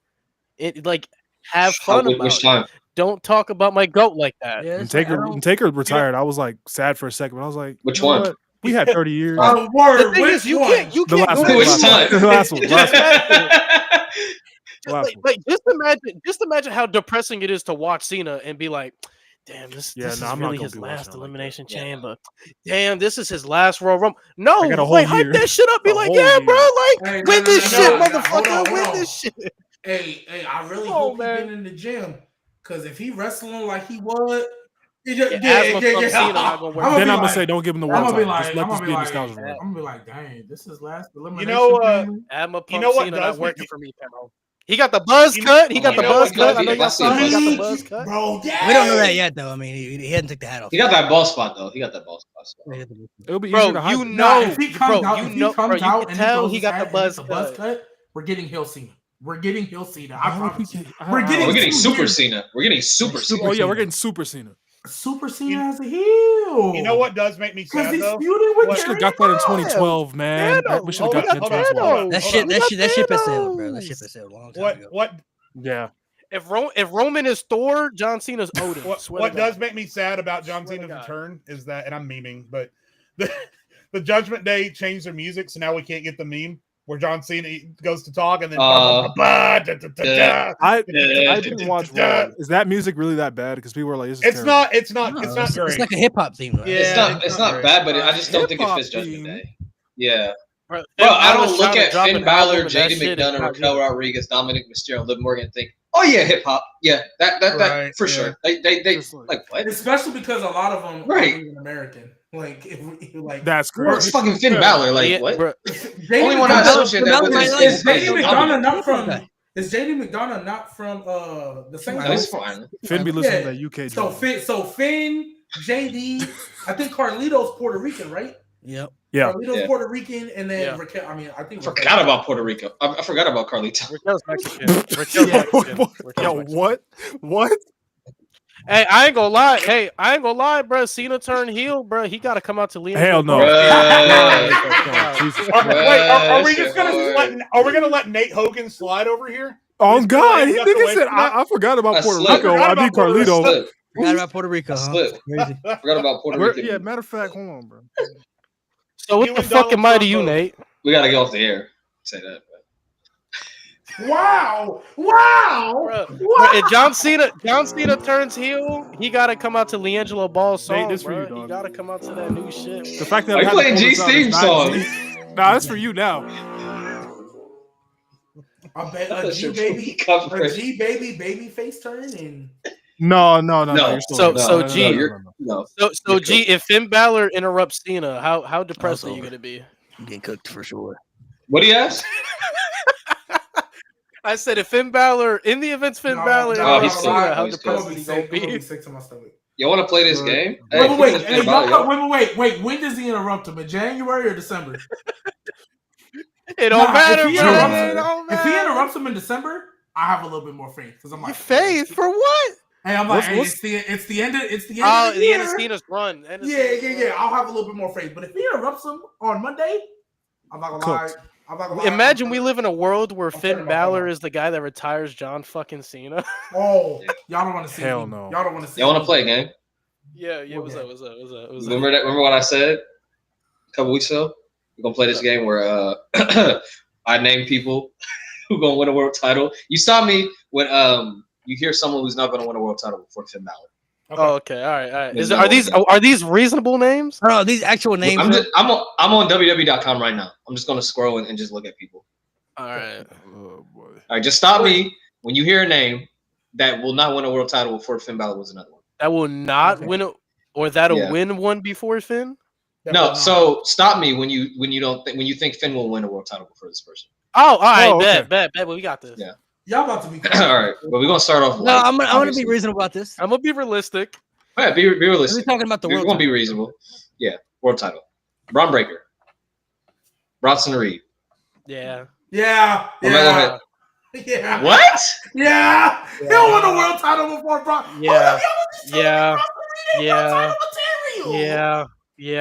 He's winning a title. He's winning the world title. What are y'all watching? Y'all the ones that told me Bronson Reed. I think he does. I never said that. I've always seen Bronson Reed as that.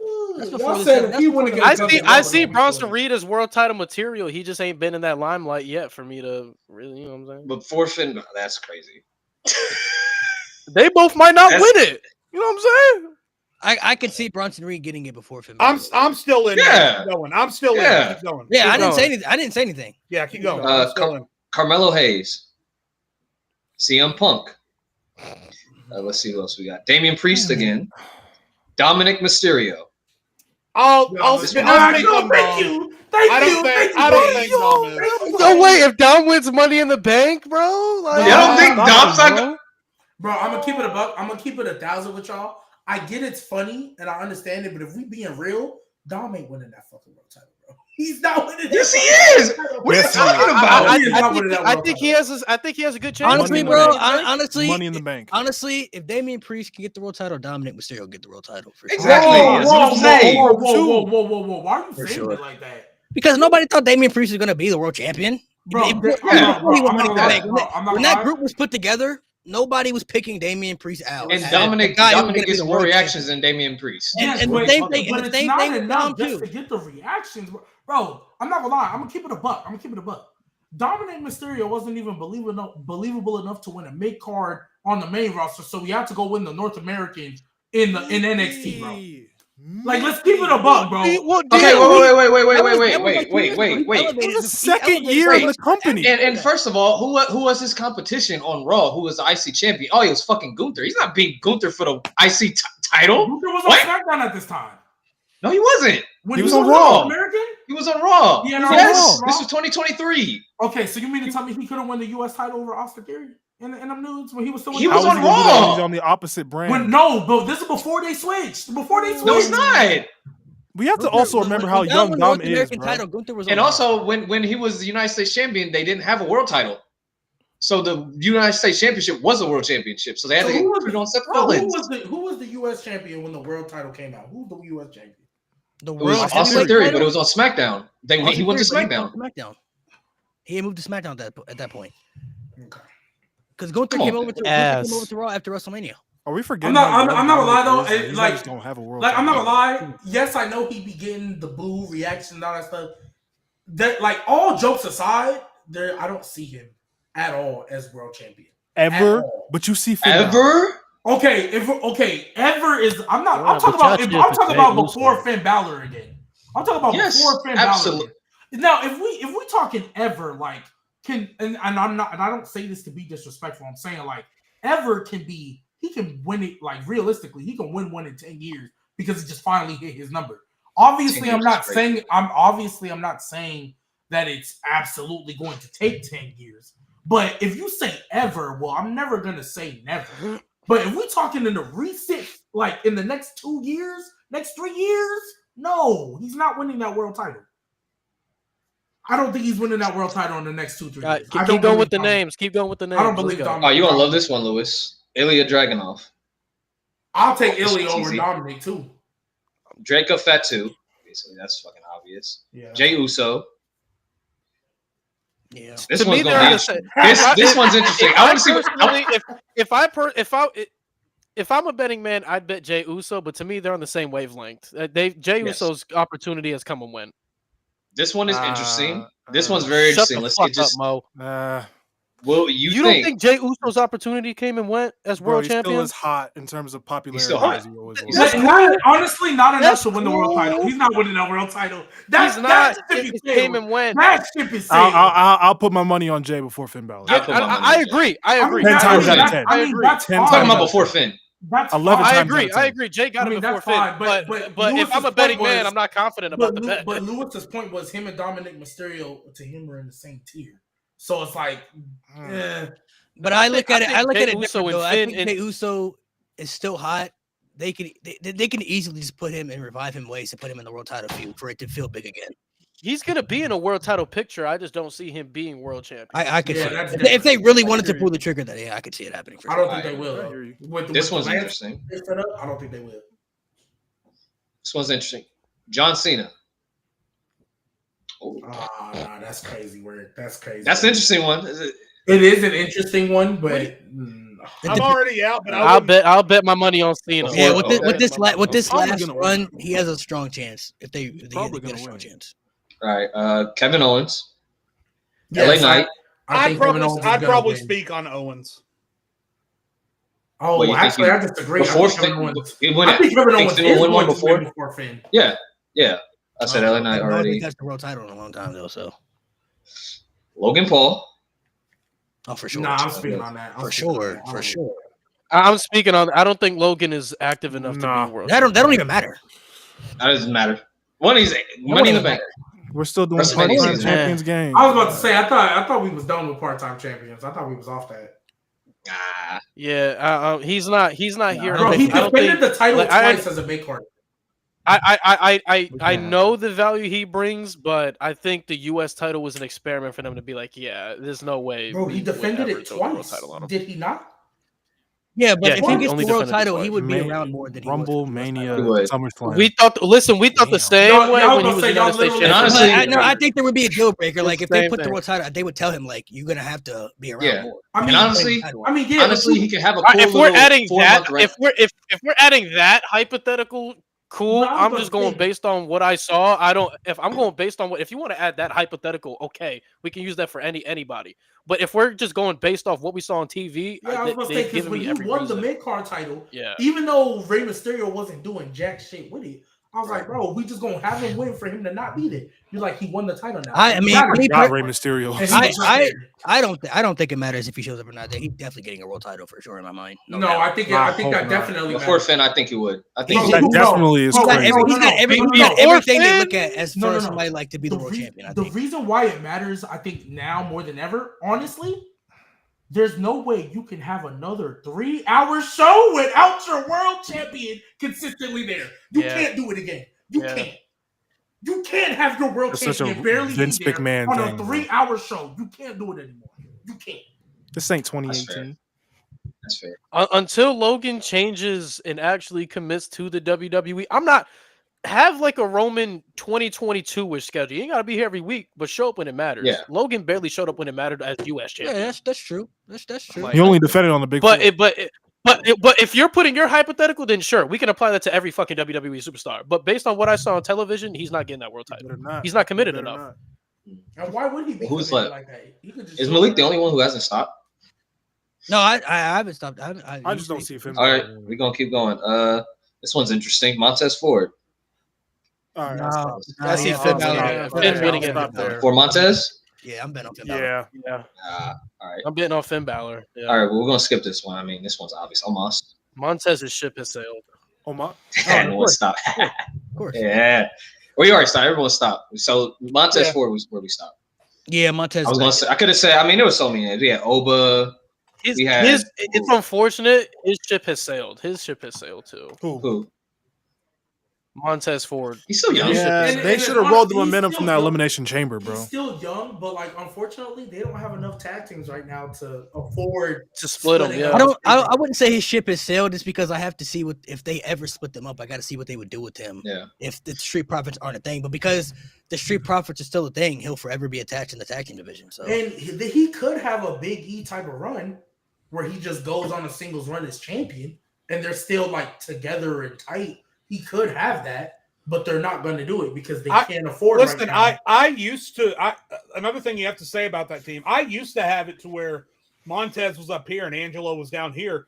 Over the past 3 years or so, Angelo started closing. No, the Angelo, gap. they're pretty damn equal. Angelo, like They're with the equal. weight he lost, the moves he added to his moveset, way more personality in the ring. Because it used to be that Montez was all personality, and Angelo didn't have any, right? But now Angelo definitely does. When they do their backstage promos or interactions or whatever, my eyes go to Angelo before they go to Montez because Angelo's he's got the facial stuff going on.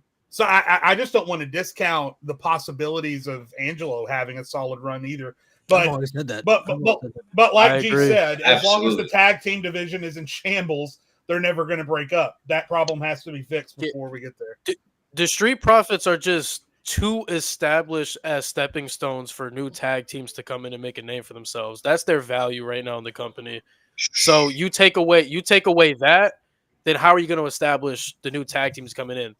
You get what I mean? So the reason I say this ship has sailed is because they already had their opportunities in like 2 years ago to do what they wanted to do with Montez, and they didn't capitalize. Yeah, I feel like I've always felt Angelo Dawkins was just as good as Montez Ford. Montez just was more popular. You always have those tag teams where one guy just stands out over the other. You know what I mean? And the people just decide who has the more potential or who they like more. You look at Edge and Christian.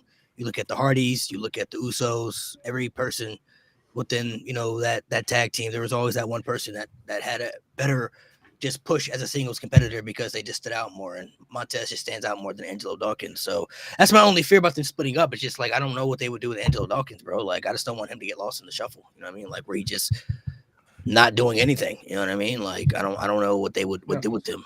Because it's weird because you don't get the feeling that WWE, and there's no evidence to support this really, but you just get the feeling that if they split up, you're definitely looking at an Otis Tucker situation with Montez and Angelo. Even though the in-ring evidence would support that both of them should be fine. And maybe it's just because of situations like that has happened. Maybe that's why I feel the way that I do. But you just get this feeling that if they split up, Angelo's going to be in trouble, which is a shame. Yeah, I kind of get that weird feeling too. I mean, maybe I could be wrong, but I mean, hypothetically, I just don't know what they would do with him in a situation if they split them up. Because Montez is just the more popular guy, so he would obviously get the bigger opportunity. I feel like, and I don't know where Angelo Dawkins would go. I'm not saying he couldn't fit anywhere. I mean, he's really good, so he could fit in a lot of places just based off where they be a good mid. I think that Midcard scene is good. Would be really good. Midcard scene is very good for him. Midcard scene to start off is good for both of them. But if I was a betting man, Montez would be the one to transition. Well, yeah, up more absolutely. Than Angelo. Yeah. I think that's the guy that. But also too, it's not only like we can compare the traits and stuff, but like I ain't trying to like rain on Angelo. I fuck with him, but Montez also just has the look. Yeah, better. He has a better. He's look better. He's easier to market. A lot easier. Yeah, easier to market. Way more build. He just looks and like what him being. I know this isn't Dawkins' fault, but it's just how cards are played. His wife is Bianca Belair, so that it's even better. It's a power couple right there. So that's even easier to market. And I mean, the other issue is though, if you were going to split them up, the time to do it would have been 3 years ago when the crowd was behind them. Now they've been in and out of factions, in and out of heel turns so many times that the crowd has no idea how to react to them, and they're coming out to crickets every time. I would like for them. I would like for them, if they're going to split them up, for them to tell a story where they're trying to prove themselves as one of the still the best tag teams, and not for them. Because I don't want to see them like fight each other and split up, but just basically like we got to prove that we're still one of the best teams, and if we can't accomplish the goal, then it's going to be time for us to go our separate ways. So like. They fight scratch and claw, they're trying, and they get that big tag match and they lose, and then at the end they're both in the ring and they kind of just shake hands and they're like they already made that deal. They leave. If we don't win, we're going our separate ways. Like this is gonna be the deal breaker, and I like to see a little story with that being told. That way you kind of keep it fresh. If they want to get back together at some point, they can. There's no animosity. They never fought each other. Put Dawkins with Trick, Mello, and Wes Lee. That's so racist. God, that's a terrible Put faction. him with the other black guy. What are they trying to get? A new nation? That's so bad. That is such a bad faction. That is horrible. What does MVP you're say? Unyeasting. Y'all don't got to put every. Yeah. Unyeasting the bread. What MVP say? You don't got to put every black person. It's like putting every Latino person together. Uncooking the steak.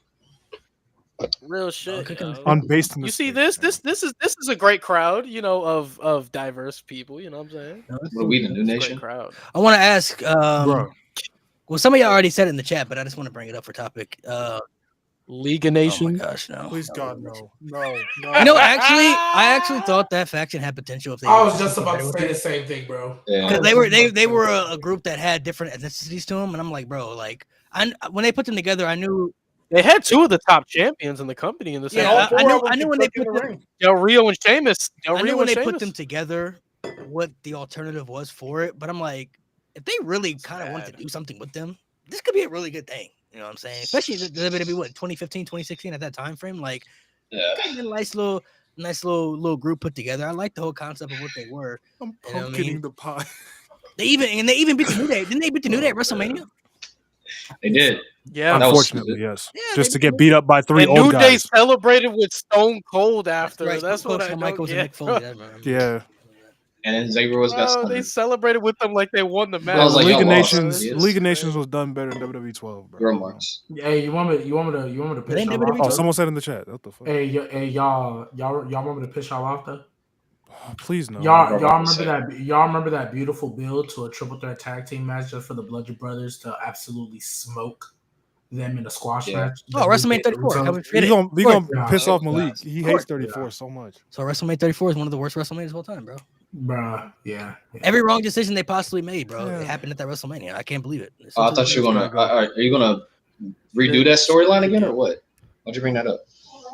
What storyline? Oh, because he was talking about like the League of Nations having potential, and they just brought me back to like because they beat the New Day at WrestleMania, and it was. I thought you were gonna No. I just in the middle of the New Day was beating it because I was gonna say like that really should have done much for them, but then I thought it was like, well, no, because the Bludgeon Brothers technically squashed them and they didn't do shit for them. It was just. Hey, Malik. I think Wade Barrett, he left WWE after that too. So. Yeah, he did. Malik, speaking of bad fucking bookings and shit, during the drinking game last night, Mo Cam and I were talking about your favorite story that you fucking hate. And we saw Lex Luger come out, and we were talking about how WWF like did the celebration. Bro, that still makes no sense, bro. To this day, I just don't understand it, bro. Like waving the flag, they had him win the Rumble just to lose at Mania anyway, bro. It's not even the fact that he won the Rumble, bro. They put him on a whole tour. They put him on a whole tour because he won the body slam Yokozuna. Body slam Yokozuna, bro. They built it up for SummerSlam like this is the guy. He's gonna be Yoko, only for him to actually win the match. The Lex Express. But he won by disqualification. He didn't win and anything. he had the biggest celebration after that. That's honestly what pissed me off more than anything is that they did this whole tour and built him up for him to win the match, but not win the title. But then they gave him a celebration after he didn't win. They had confetti balloons dropped. And when you watch the match, and they were celebrating like, yeah, but he didn't win anything. He's not the champion. Bro, like, he literally let Yoko get counted out. He threw him outside the ring and then got back in and didn't do anything about it. He just let that happen. Terrible, bro. They just let that happen. You want to know the ultimate Vince thing too is at a house show he made Lex Luger walk out with the WWF title at a house show just so that he could see how the crowd would react to Luger holding the title. And the crowd didn't know how to react because they thought they missed the show. Like, oh, like the bad thing too is why Lex Luger got. Honestly, why he got taxed a lot is because they tried to make him the next Hulk Hogan, bro. Like he's not gonna be Hulk Hogan, bro. You can't look at somebody and then try to say, okay, we're going to make him what Hulk Hogan was. That's not possible, bro. Like he was already failed from that. Just off that, he was already doomed from the beginning. Just based off that, like he got the American hero tights and everything, and he had a great look and everything, but. When they tried to make him the next Hulk Hogan, bro, he was because that audience at that time it was good before. WCW did him. WCW did him. Oh yeah, for sure. To answer the question, Malik, listen, okay, I don't hate the 2010 Royal Rumble. It's just not a top 5 Royal Rumble. It's just not a top 5. I'm okay with that, but it's in my top 5. God damn, top 5, bro. That's who won that Rumble? 2010. Edge. Oh yeah. Go. It's a top 10 Royal Rumble. No, Jade. No, don't cook my boy. His name is Edge. Oh. His mama named him Edge, so I'm gonna call him Edge. Shout out to Kale. Fuck, his mama named him Adam Copeland. His mama's last name's Copeland, right? I don't know. Probably. Mama named him Adam. Probably. Do y'all think? So I wanted to ask y'all this back to a question, just to bring up a topic because I know some of y'all are the ones who said it on here. I don't know. I can't remember who started the conversation, but I just want to see if y'all thought process have changed or not. But y'all still think Mercedes at the bottom of the Horsewomen? In WWE. No, we said Sasha Banks. Can I go? We said Sasha Banks. We said Sasha Banks. But she's still the same though. She hasn't changed. She's got a different name. No, we're talking about if we're talking purely WWE. If we're talking because the other three haven't left. Because if you count, here's the thing: when you talk about all time, if you count what you did in other, and I don't. Okay, so if you want to separate it, let's separate it then. Let's separate it. Let's just we're talking just Mercedes Moné. We're not even talking about Sasha Banks. If you took just what Mercedes Moné has done, better. She's above Bayley for sure. She's above Bayley. Yeah. And she's above Bayley for sure. She's only probably where it's the highest I put her. That's probably where it stops. Yeah, because she's never gonna be. She hasn't done enough. She's never gonna be over Becky for me. All right, I'll say this: the highest I'll put her is 2. She's still not over Becky. No, I wouldn't put over Becky. I think she. I can see the argument for Charlotte. The highest. I can see the argument for Charlotte. The highest I'll put her. The highest I'll put her is 2. It's 2. I'll put her 2. So because I can hear it, I would want to know what that argument would be to be over. Character, like just better. She's just as good of a wrestler. Better wrestler. Doesn't feel stale. Her character's better. She can have storylines. I mean, promos kind of Wait, and she can actually build a match better. Mo, if we're talking about just Mercedes Moné, she's literally had the title since she got there. So I guess Mercedes right now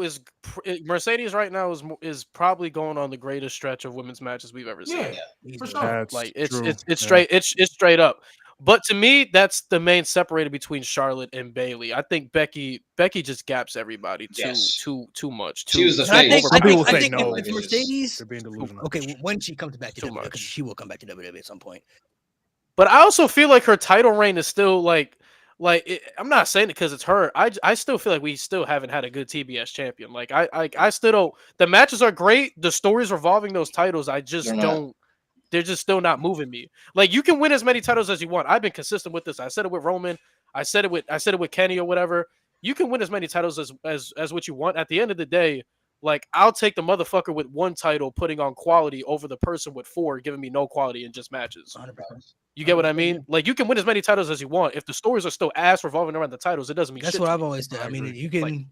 That was always been my comparisons with the part-time and full-time champions. Like you can still be a part-time champion and still be a good champion as long as you have a better presentation as just making yourself a good champion. There's a lot of full-time champions that we've seen that weren't good champions. So, I just want to address something. Mr. Everything Pro Wrestling. I think you meant to type worst character when you wrote Charlotte, because she definitely does not have the best character. She definitely does not. It definitely does not have the best character. Well, Charlotte been the same since forever. She's been the same since. And that's to her detriment. And that's to her detriment.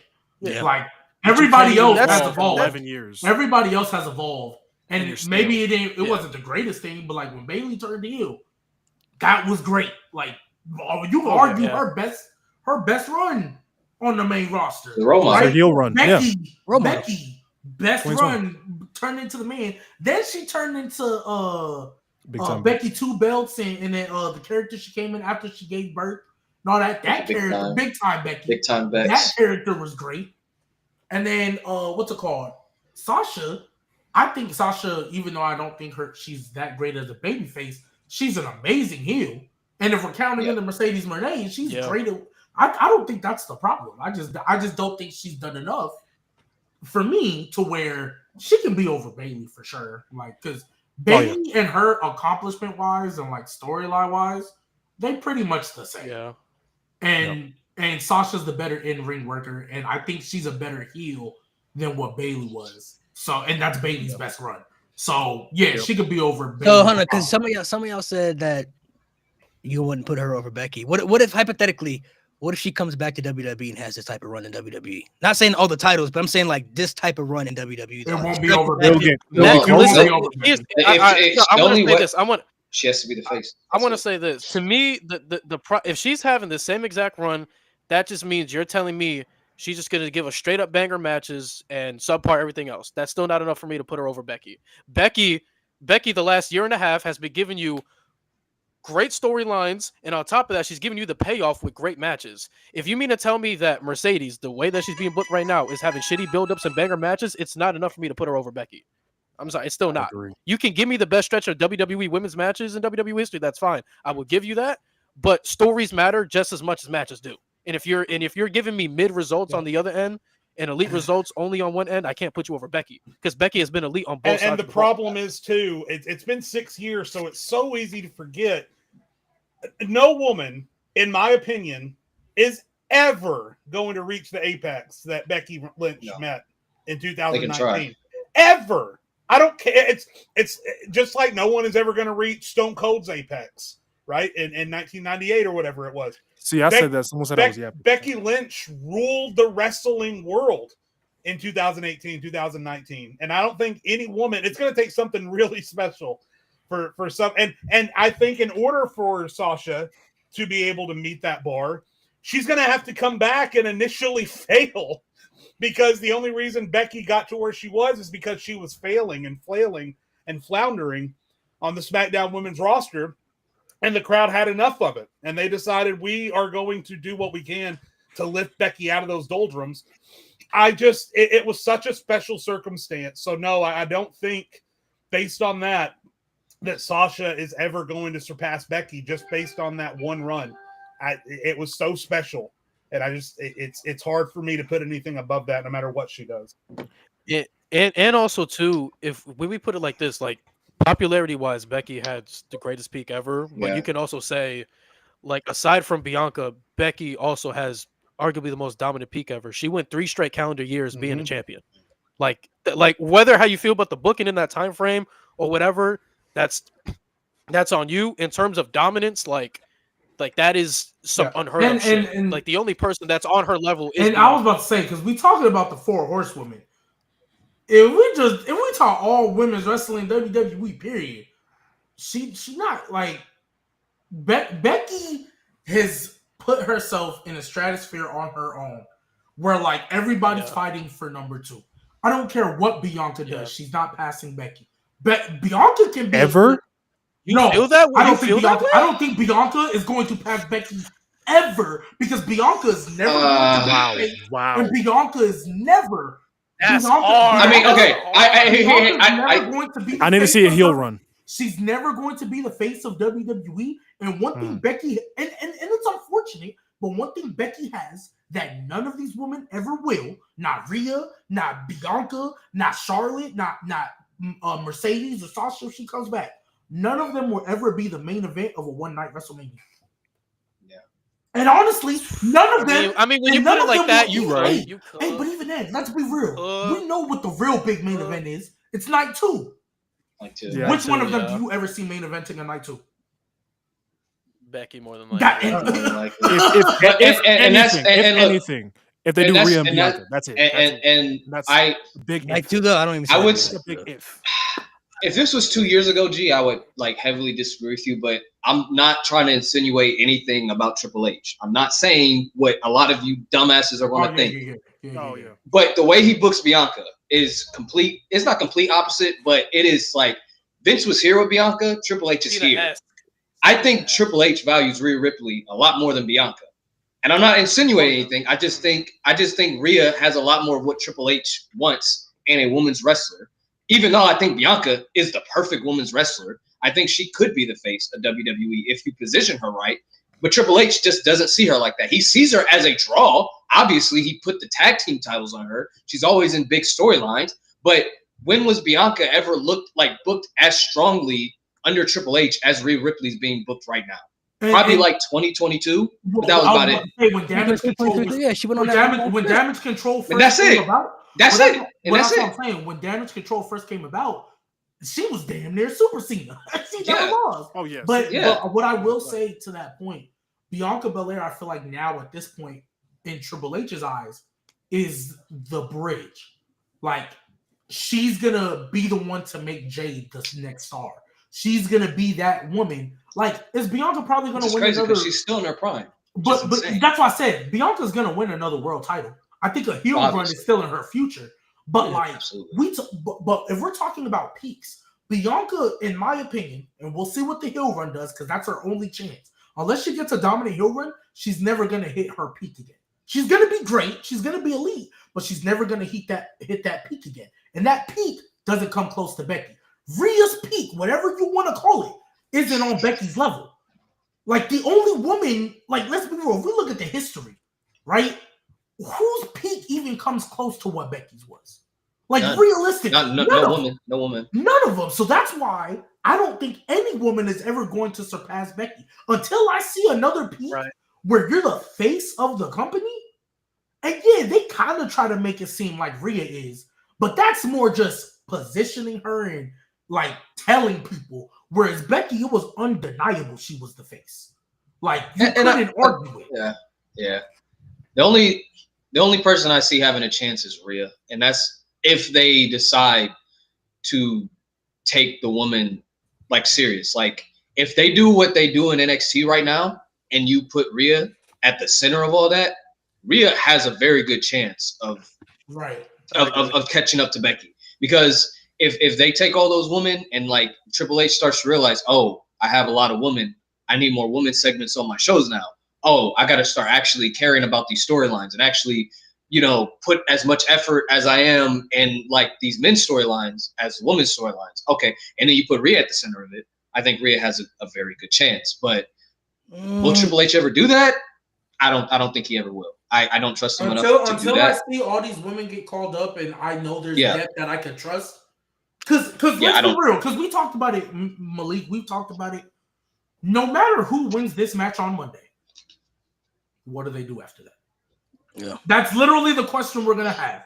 And honestly, you know, the alternative to that most of us have said is Becky Lynch. Like the only thing they can go is into another feud with maybe Becky, bro. And it'll be good because Becky's been gone for a while. It's not that Io, but yeah, Io's nice too. But again, we just like, even though I'm glad the crowd, like I said, the crowd has not given up on stars like they used to, right? They don't just, oh, you're cooked, so we don't care anymore. Last time we saw Io as a world champion, it was dog shit. Until she got to the Mania match. And then she had a great match. And then she did the Queen of the Ring tournament, and everybody remembered how great Io was. But she had a match with me again, and then all she did was scream and shout in a microphone with Kairi Sane, Asuka, and Dakota Kai till it was time to feud with Bayley. Like, she didn't do anything as champion. Great. Hey, when she won it, it was great. The match she had with Bianca, the singles match, that was great. Everything after that was horrible. I feel like Rhea and Bianca are neck and neck. Maybe could fight for the number 2 spot, but I don't think some people understand how monumental and huge it is to say that there was a woman that was the face of the entire WWE at one point, bro. If you go back and look at what women's wrestling used to be, nobody would have ever predicted or thought that was even a possibility. But Becky Lynch, now granted, we know 2019 is one of the worst years in WWE history, but that really didn't affect Becky Lynch. Becky Lynch was like 2% of what the good was in WWE in 2019. Not to mention, Becky did also benefit a lot at that time because people were sick of Roman being the guy. Seth was there, but you kind of already knew they weren't going to put him as the guy. People were tired of Brock Lesnar being in that position too. Becky Lynch was somebody that the fans needed at that time to be like an alternative for what that was. And she became so big. She was the centerpiece of the WWE for an entire year over any man and any woman. At this stage right now, fast forwarding years later, unfortunately, I don't see Bianca or Rhea being bigger than Roman, especially now at this stage. I don't even Cody at this stage now. They're not going to be bigger than Cody. No. And you got to think about Braun Breaker too. You got to bring it in. You have to. Braun Breaker is going to move up too, but just saying Roman and Cody alone, like those are. I just don't see Rhea and Bianca reaching that type of level of popularity where like they're the focal point of the main event. Like when you get to WrestleMania every year, I think everybody at this stage knows it's going to be Roman Reigns and Cody, like in a spot somewhere. You know what I mean? Like those are the guys right now. You know, and Cody's the guy, but Roman Reigns is still Roman Reigns. He's established himself at this point. You know what I mean? So everything he does is either main event worthy, even if it's not in the main event technically. So everything Roman touches is important at this stage. So I just don't know if I can see anybody reach. If Mercedes comes back and has a run, I think she moves up a lot further on the totem pole because what she's doing right now, I think she's the best women's wrestler to ever step foot outside of WWE, doing everything that she's done because Becky, Charlotte, and Bayley haven't done anything outside of WWE at their peaks. Mercedes having generational runs with matches. She's doing, everything that she's wanted to do with her presentation. So I feel like when she goes back to WWE, I don't see her doing anything else besides them finally utilizing her in the way that she should have been years ago. But it's like it feels a little bit too late. You know what I mean? Like Mercedes is going on a generational run, but Becky Lynch's height was so high. And like Lewis said, some people want to call her Becky Hogan now and discredit everything for her after she became the man. But look at her body of work just based off since 2019. The match quality is there. The people that she's helped elevate is there. The championship runs is there. The babyface and heel work is there. Like she's check off every box you could think of, bro. Checking off all boxes. One thing that I want to mention that I think people forget, especially like, because once people, they love somebody when they're on the way up, right? And they're on their way to stardom. Yeah. And then once they get there, they want to kill him and want to kill him. Or they want to hate on them and kill them off. But you got to understand, in order for stars to be made, they have to beat other stars. Yep. You have to, in order for stars to be made, you have to beat other stars. So if Becky Lynch in the main event of WrestleMania beat Sonya Deville, nobody would care. It had to be, granted, it didn't need Charlotte, but it had to be a Charlotte in there and a Ronda Rousey in there for it to mean something. John Cena, right? As much of a star he is, nobody would have cared if he would have beat Carlito in the main event of WrestleMania. You know what's great? That analogy reminds me of Seth's title run as World Heavyweight Champion. Like, bro, in order for him to make that title a success, he had to beat Drew, he had to beat Sammy, he had to beat Jey Uso, he had to beat Shinsuke. Like, he had to beat all these guys to make that title. He had to beat Balor. Like they call him, yeah. You just Unfortunately, I mean, but like real talk though. Even though I would have loved if Balor would have won, 100%. If Seth would have lost in his second or third title defense, at that point it'd be his third. It would be like, dang, like I get it, but because people only they only like because he would have beaten Damian, would have beaten Finn at Money in the Bank. Yeah, that would have been his and then of course the match to win the title, so it would have been short. You use John Cena as a perfect example. John Cena will always be the perfect example that I will use because legends, icons like Cena and others will never get their respect and flowers until they're either retired or they're dead. That's how it always is. Until you're no longer here to see it yourself or until you're no longer that guy anymore. It's going to happen with everybody. Matt, when LeBron James retires from the NBA, watch how the movement is. This man was hated his entire career. A lot of people's content's gonna suck. This man has been pretty much hated his entire existence in basketball. If you really think about it, they compared him to Michael Jordan. Overexceeded every expectation. This guy was literally named the chosen one. Had all the hype behind him. Could have failed, and he overexceeded any expectation that you could have imagined. Overexceeded everything. Yep. And people want to find anything they can imagine to hate this man for any reason. But when he retires, watch the movement. It's going to be generational. How the movement is. It's been, bro. He's 40 Cena now. John Cena go back 10, 15 years ago. Hated.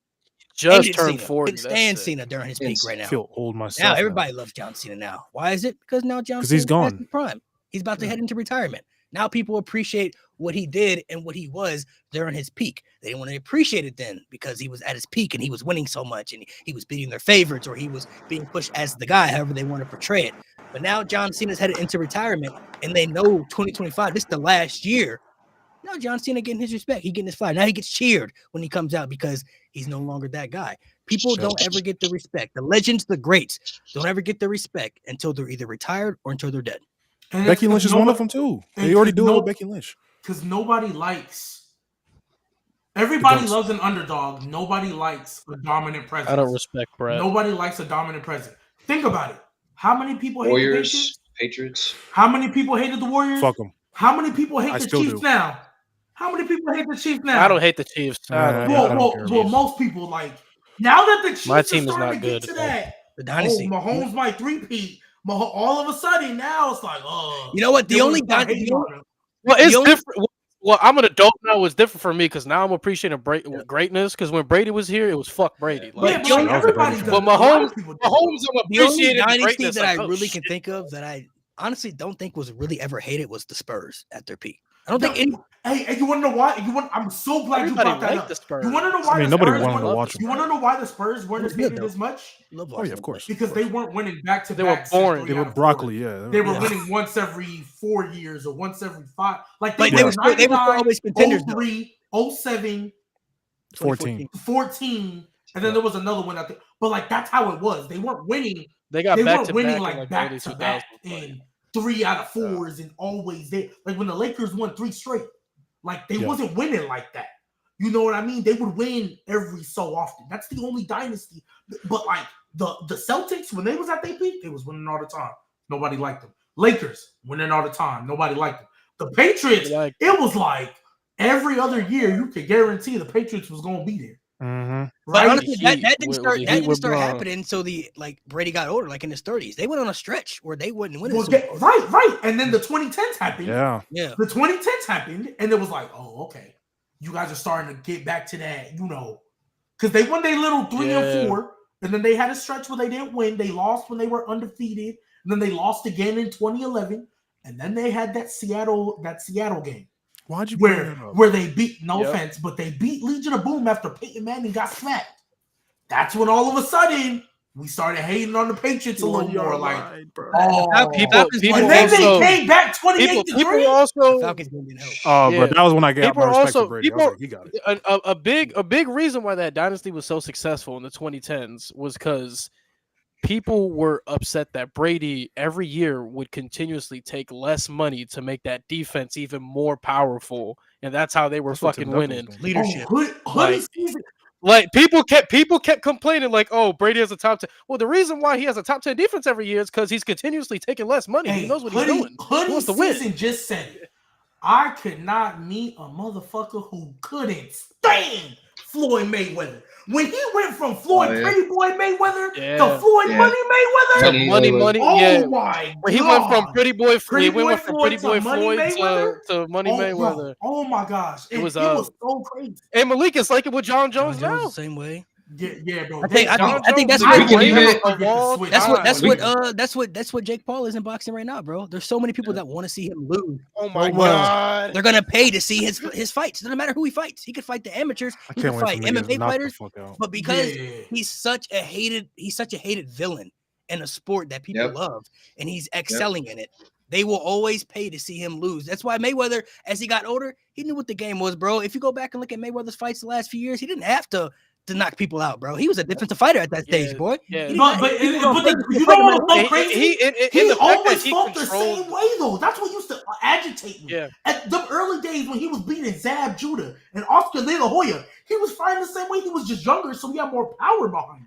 And then everybody, and then he controlled the game. He caught Canelo early in his career, got him out of the way. Caught Pacquiao pass. Floyd was so ahead of the game that he controlled the boxing world that he faced anybody he felt like Victor Ortiz. Victor Ortiz got him out of the way. Because I was still living in El Paso at the time when he fought Canelo. I remember because El Paso, it's mainly a Mexican city. Mexico right there. Juarez is like 15. He fought Canelo. All of a sudden, Mayweather pussy. Mayweather fight scared. He didn't want to get hit. He was ducking and dodging.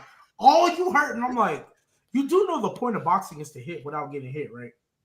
Like that's literally the point of boxing. That's literally the point. Yeah. Hit without getting hit. But you know what? I think, bro, Floyd went from beating motherfuckers in their prime to beating like up and coming guys like Canelo when he fought him, up and coming. People hate him. When he beat what was it, Maidana? Oh my God, bro! Everybody was angry. And Maidana low key was putting up a fight. He had put up a fight against Mayweather like people hadn't seen for a minute. So everybody called it a robbery when he lost. I'm like, no. That's what boxing. Boy, when he fought Maidana, boy, everybody was mad as fuck. That's where boxing compares to wrestling at that. Because a lot of people, when they see boxing fights, they want to see a Mike Tyson type. They want to see somebody get knocked out. They want to see somebody. That's why everybody loved Deontay Wilder. They want to see somebody like that. When you watch wrestling stuff, a lot of people they want to see the violence. They want to see the blood. But like you don't always get that. You know what I'm saying? Like you can't just get that all the time. Not every fight is going to be a knockout. Some fights are going to be close. You can't always get that in wrestling when it comes to bloodbaths and violence either. And notice how those are the ones they promote. Like for example, Deontay Wilder, they always promoting that man till he got in the ring with somebody who could actually box, who could actually move a little bit. And then all of a sudden, Deontay Wilder wasn't getting promoted like that no more. Wait, Deontay didn't get a win over Tyson Fury, did he? No, because honestly, bro. You know who else was the same way? Like, even though I'm not really in that boxing world, Deontay Wilder, he ain't really that good of a boxer, bro. He got power. No, he's not. He got power, but he's not that good of a. So when he got in the ring with somebody who could actually move. And actually knew what they was doing. That's why he don't get promoted no more. You know who's the same way too? Anthony Joshua. Anthony Joshua was promoted everywhere. As soon as Andy Ruiz whipped that ass, bro. I'm not gonna lie.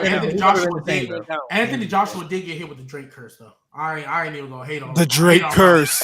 Drake took a picture with him. I was like, oh, hey, go hammer the other guy. Go hammer Ruiz. But that's how it should be though. Mayweather is the greatest promoter in boxing, bro. When they announced that he was gonna fight McGregor that one time, I said this is gonna be the biggest fight ever, bro. The biggest fight we'll ever see. And it still is to this day. My mom don't even watch boxing, and she tuned into that shit. Bro, there were literally sites that were crashing. I couldn't even get to the fight, but I can't watch it, bro. Everything's crashing, bro. Every site you go to, we're gonna pay for it. So I'm like, everything crashes. Everything's.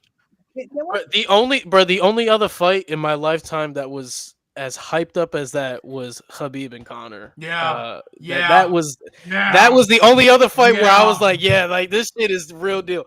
Khabib and Conor is still the biggest UFC when they did Floyd and Conor, And this is why I say Floyd is also the greatest. Because Floyd let Conor get in some shots that he should not have been connected with. He let Conor get a couple shots. So I'm like, come on, the Floyd. headlines were huge. Like they knew what they were doing because Floyd's obviously the undisputed champion, and then Conor's coming in as 2 division champion from UFC, like featherweight and lightweight. Promoting. And that headlines alone is crazy. If Floyd ever want to turn babyface, all you gotta do is come back and fight Jake Paul, bro. He's the biggest babyface in boxing. Yeah. Biggest babyface turn in history. The way they doing Cena right now, yes, Floyd.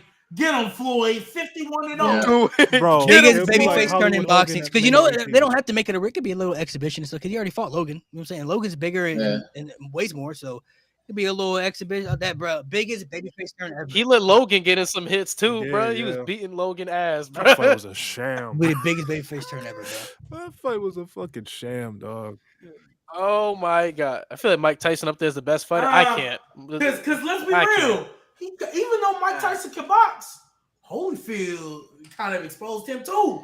Holyfield kind of exposed him too. The problem with Mike, I'm not gonna take away his skill, but the problem with Mike was the more the rounds went, the more fatigued he got. Like he could not. Like if you got out of the 3rd round, bro, your chances got higher and higher. Mike did not have a gas. No, he definitely didn't, but he had the best. But he is definitely the best. Oh. He's definitely the best early round fighter. His speed is crazy, but Mike Tyson is the best mentally intimidating boxer ever. He already had people mentally beat before the fight even started, bro, because they were so afraid of the. Because they knew if they got caught, it was over. Yeah. But I know we got into that, but we said all that to say, people hate when you finally start winning. They love your rise, but they hate when you stay there. Like most wrestling fans, let's keep it a buck. Everybody wants the Daniel Bryan story, and then they want somebody else to do it, and then they want the next person to do it. Like let's really talk about it. In most of these wrestling fans' world, everybody would be a world champion one time. Oh yeah, this is so true. That's why fans couldn't book a fucking show. You couldn't give them. They're too emotional. Ain't everything a participation award? They're too emotional. Like not everybody's meant. Like it's competition. Yes, it's scripted, but it's still competition. Not everybody's meant to be. Because like let's be real. And I'm not even gonna talk about my guy. There's a multitude of people that should have been world champion based on everything that we've seen. Makes a world champion. Cesaro. Jey Uso, Cesaro, like one of them.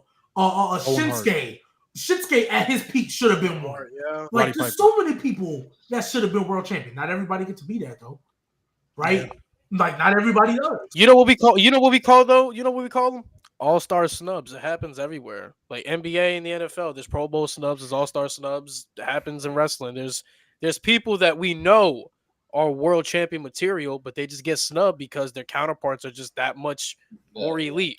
There's different aspects to it that go to it. It's just like Cesaro should have been world champion, but unfortunately, he was in an era where Dean was at his peak, Seth was hitting his stride, and Roman was Roman. There was one of the main issues too is every time WWE, because the IWC is just the internet, right? That's just the internet reacting and stuff, but WWE, I think, goes based off how the crowd reacts at those shows. Every time, bro, Brock Lesnar would win a title, bro, they pop every time, bro. Every time Brock Lesnar comes out and shows up, they react every time. The same with Roman. When Roman, go back and look at Roman when he won all his titles. They popped when he won the title. Afterwards, they went too happy afterwards. SummerSlam 2018, they popped. But in that moment, go back, bro. Did they pop when he beat Triple H? No, that was that was a boo. That was a bad WrestleMania. But when they popped when he beat Sheamus after that failed, they definitely popped in Philadelphia. Philly, the same place where he got the same year. When he beat Brock, they popped, bro. Same with Cena, bro. Look at they pop when he beat Rey every Mysterio. time. They cheer when he beat Rey Mysterio on Raw. Yep, and Rey Mysterio just won the title. You feel me? Like he had a title for an hour. They were happy when Cena won the championship in that moment. So it's all just based off what the crowd feels in that moment. Now, WWE definitely understands that people are going to be pissed off by certain decisions, and they understand that long term. But not everybody's favorite is going to be champion. Not everybody's favorite is going to get pushed. There's going to be people that they value, that they know that they like and they utilize, like Logan Paul, for example. People don't have to like him, but he's valuable to WWE. He's somebody that they're going to use because he's actually good at what he does and he's marketable. So he's somebody that's going to be in positions that Finn Balor or whoever you feel like should be in those positions just aren't going to be in. You know what I mean? And it's just unfortunate of how, it goes that way sometimes. But to end it off here, What's a big prediction you guys have for tomorrow? Something crazy that you think will happen? Oh, tomorrow. Okay. For Netflix. Tomorrow. One of my bold predictions, I think, could happen. I think Becky Lynch comes back to help Seth Rollins beat CM Punk.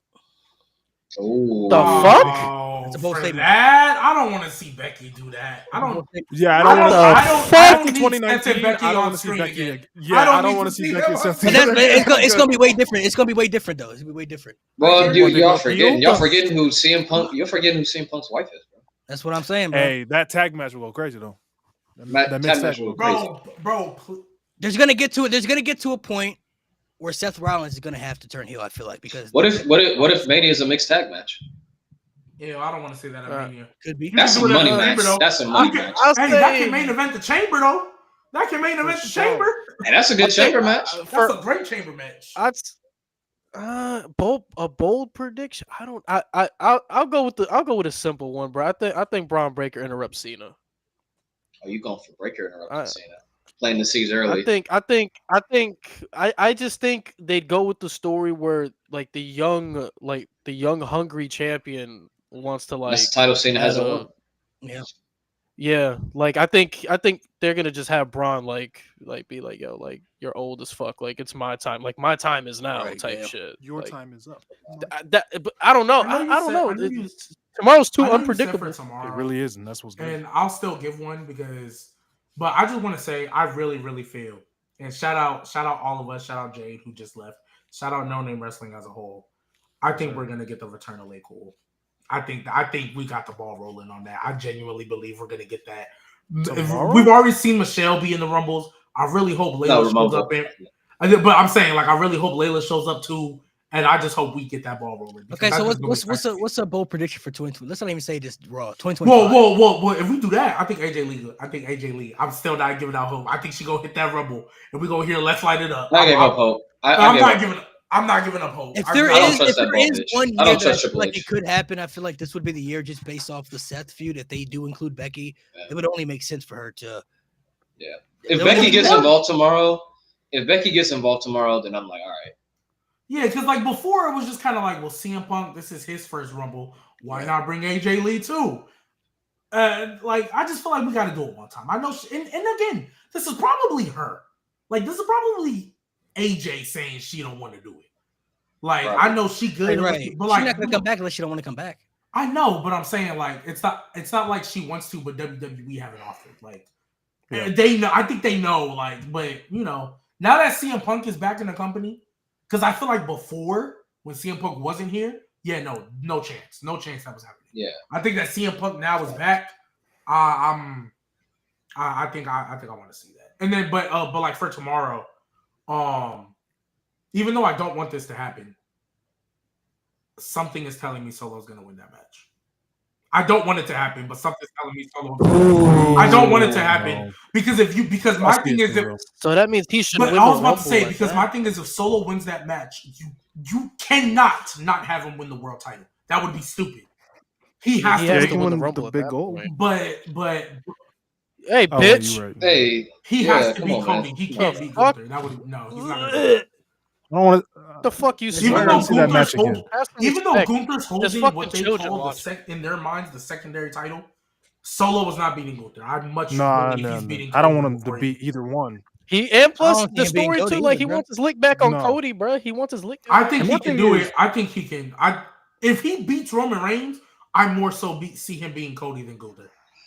Honestly, but again, if you beat Roman Reigns, and I wouldn't put money on it, but I have like this feeling in my gut. Cody beat everybody. We're gonna start off that match, and whether it's through means by The Rock or somebody turn, we gonna get Solo winning that match. It's Netflix, and bluntly stated, out of all the big matches, we have CM Punk and Seth, we have Liv Morgan, Rhea, we have Tribal Combat. The good guys aren't going to win all of them. They're not going to win all of them. If they're going to open the show with Tribal Combat, I don't see why Roman doesn't win that to start the show on a happy note. Yeah, I'm not going to lie. You say that, but what type of mood would it set for the rest of the show if Solo won? I think Solo winning we're going to be sitting there like, oh my gosh, what is going on? Like, it's going to remind me of like, remember when we were watching Mania 39 and we watched and we saw Finn Balor lose, and we were like, ugh.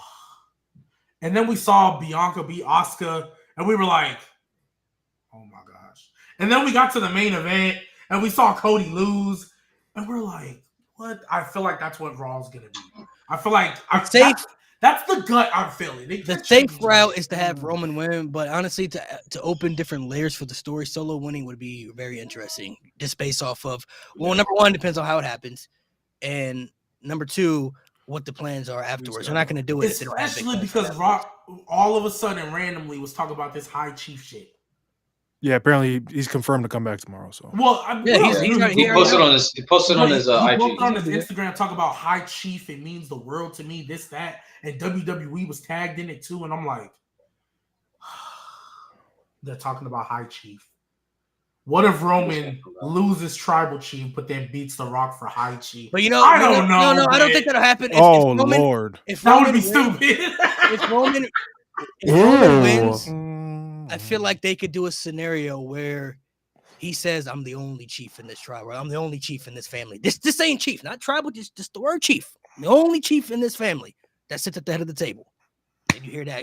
Or The Rock hears that, and then he realizes, okay, I see what you get his ugly. So are we gonna get Solo? So Solo lose, and now he just goes bees because he doesn't want to acknowledge Roman. He just goes bees a lack. No, he said he's gonna have to. He said he already said. No, but I'm saying he could say that he loses, and then The Rock is here. This was the plan all along.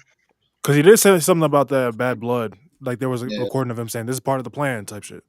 Yeah, but no, I feel like if Solo loses, he's gonna acknowledge Roman again. I'm not saying he'll go back to Roman, but he'll understand it's Roman. He's a tribal chief. Like, I got cooked again, Masa. I understand it's. I feel like that's what they'll do. So it'll be interesting to see that is wild. What they do here. I just feel like Roman's getting the Ulafala back, especially with WrestleMania coming around. He should. Roman's the bigger guy. This is why he's the bigger star. The Ufalafa. That's how I say it. What's that TikToker's name? I don't care about Ufalafa. What's that TikToker's name? Drew Afalo. That's literally how I say her name too. I say it the same way. Drew Afalo or whatever. I call it the Ufalafa. I know who you're talking about. You said Aaron Afalo. Aaron Afalo. I haven't heard that name in so long. Holy shit. Anybody else got any bold prediction just for 2025? We don't got to say. I don't give his name. Go ahead, Nate. No, you go. I was gonna say I don't see Cody Rock happening this year. With the way this Kevin Owens, Randy Orton, Cody Rhodes thing is progressing, I'm just like, how do you just hard stop this and then just have Cody face Rock? I don't see it easily. It doesn't make sense to me. You just do Randy Orton and Kevin Owens. Cody's out of it. I still think Kevin. Randy will probably cost Kevin. Randy will probably cost Kevin. Well, they said the match is happening at the Rumble, so you can do the third match in April. That's what I'm saying. Like a triple threat at Mania. Like, no, it's gonna be Randy Orton and Kevin Owens at WrestleMania for sure. That's for sure. I mean, I'm fine with that. I don't want to see that.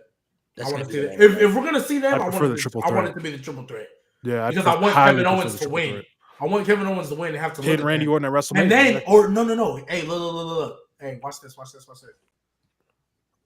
It don't even got to be pinned, right? Well, they're doing a ladder match, so I don't think they're going to do it twice. So let's say, hey, he pins Cody Rhodes, and that's how we get the Randy to turn on Cody because Randy ain't take the pin, and he could feel like Cody is the, you know what I mean? Hey, we can get the heel Randy Orton back and get that feud. Because I don't think Cody Rhodes is turning babyface turning heel till 2026. I think they're going to ride this out as long as possible. I can tell you. So Randy has to be heel. The way I'm feeling right now, there's only 3 people that are going to be facing Cody Rhodes at WrestleMania, and it ain't Randy Orton and it ain't Kevin Owens. It's either going to be The Rock, Roman Reigns, or it's going to be John Cena. It's going to be one of those 3, and it might be 2 of the 3. You still think Roman Reigns? He said it earlier. Yes, for sure. If he wants to Ulafala, I think they're saving that. because I'm talking not in a one-on-one match. I'm talking about a triple threat. Okay. Not just a one-on-one match. I'm not trying to speculate, but I'm almost fairly confident London is getting WrestleMania next year. Yeah, that would be insane. I really do think they are. That's because let's be real. Like they haven't teased, announced nothing. They have 42's location, or no? They have 40. They have the Minneapolis, or which one's the one in 2026? They have that location already. No, they don't. They haven't announced anything for ahead of time. We only know this. I'm pretty sure they have. Indianapolis is on a deal, like a 3-year deal. Indianapolis gets a WrestleMania, but it's not confirmed what day they get. Indianapolis gets a WrestleMania. Oh no! It's Tennessee that's getting 2027. It's in Nashville. They've announced that WrestleMania will be in Nashville 2027 in the Titans Stadium that they're building. 2027. Titans are building a new stadium. So they've already announced that it's going to be in Nashville. I know because I have a friend who said he's going. So they're going to get a WrestleMania in Nashville in 2027. Obviously, we're in 2025, but they haven't announced 2026 yet.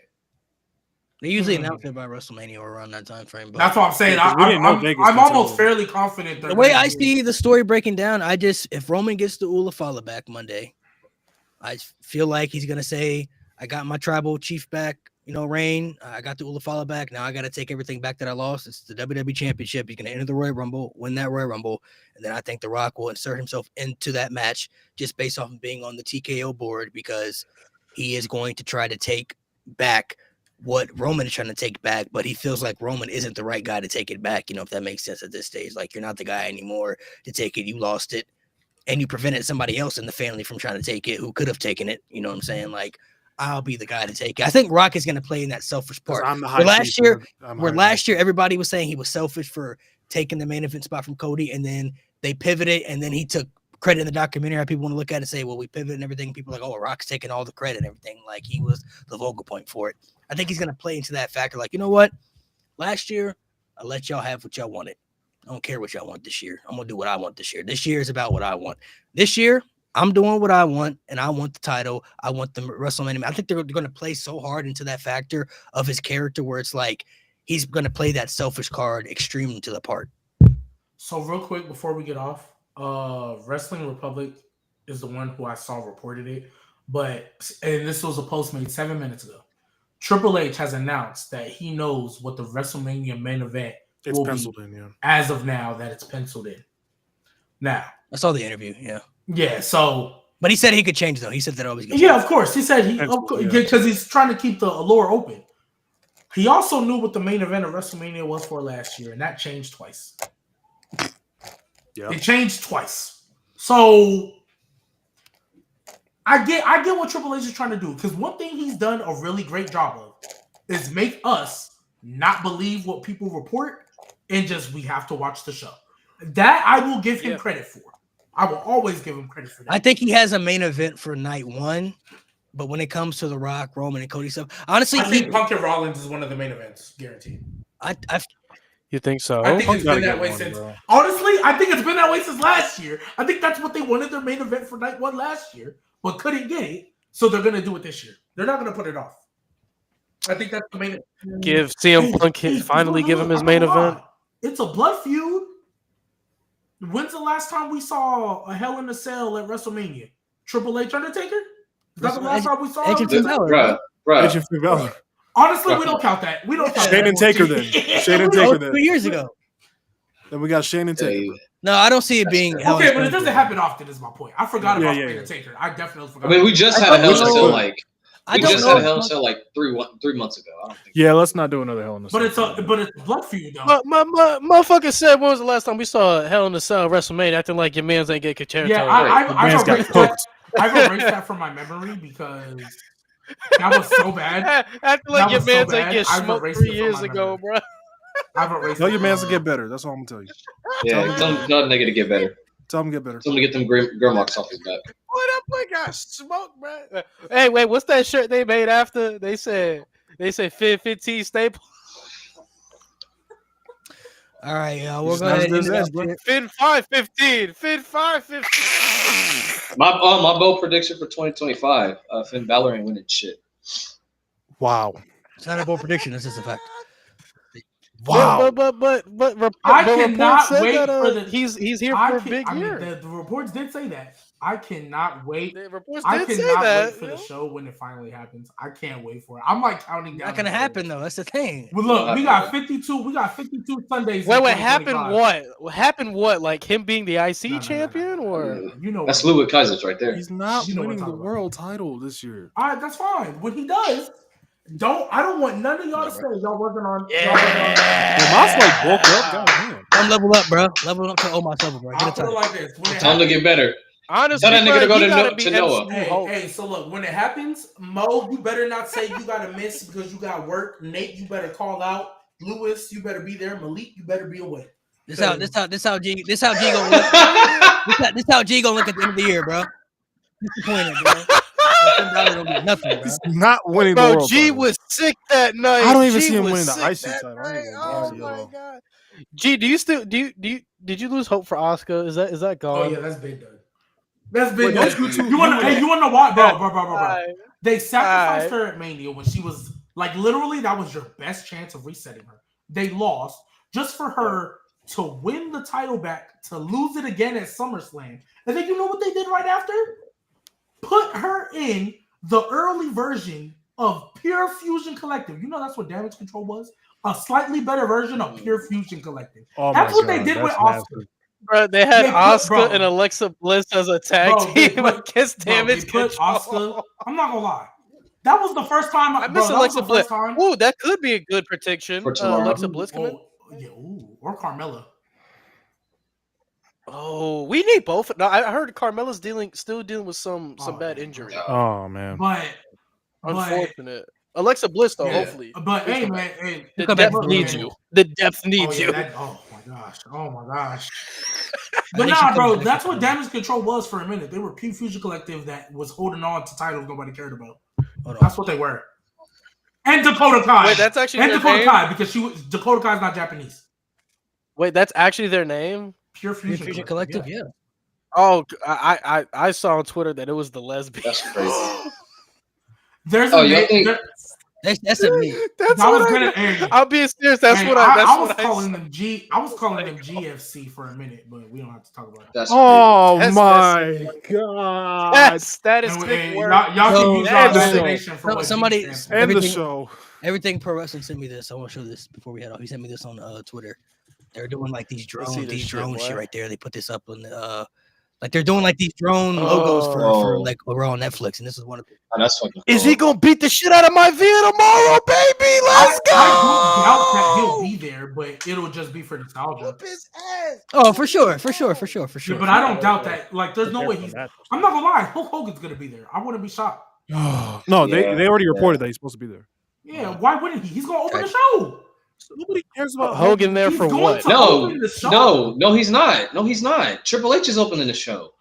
Like he always does. You don't think Hulk Hogan finna come down with Triple H? Why the fuck would he come down with Triple H? Triple H does it by himself. No, Triple H is gonna come out. He's gonna spit the water. Why the fuck would Hulk Hogan follow Triple H when you have Roman Reigns and The Rock? What the fuck? And John Cena. Why would Hulk Hogan follow that? What? No. Wait, listen to me.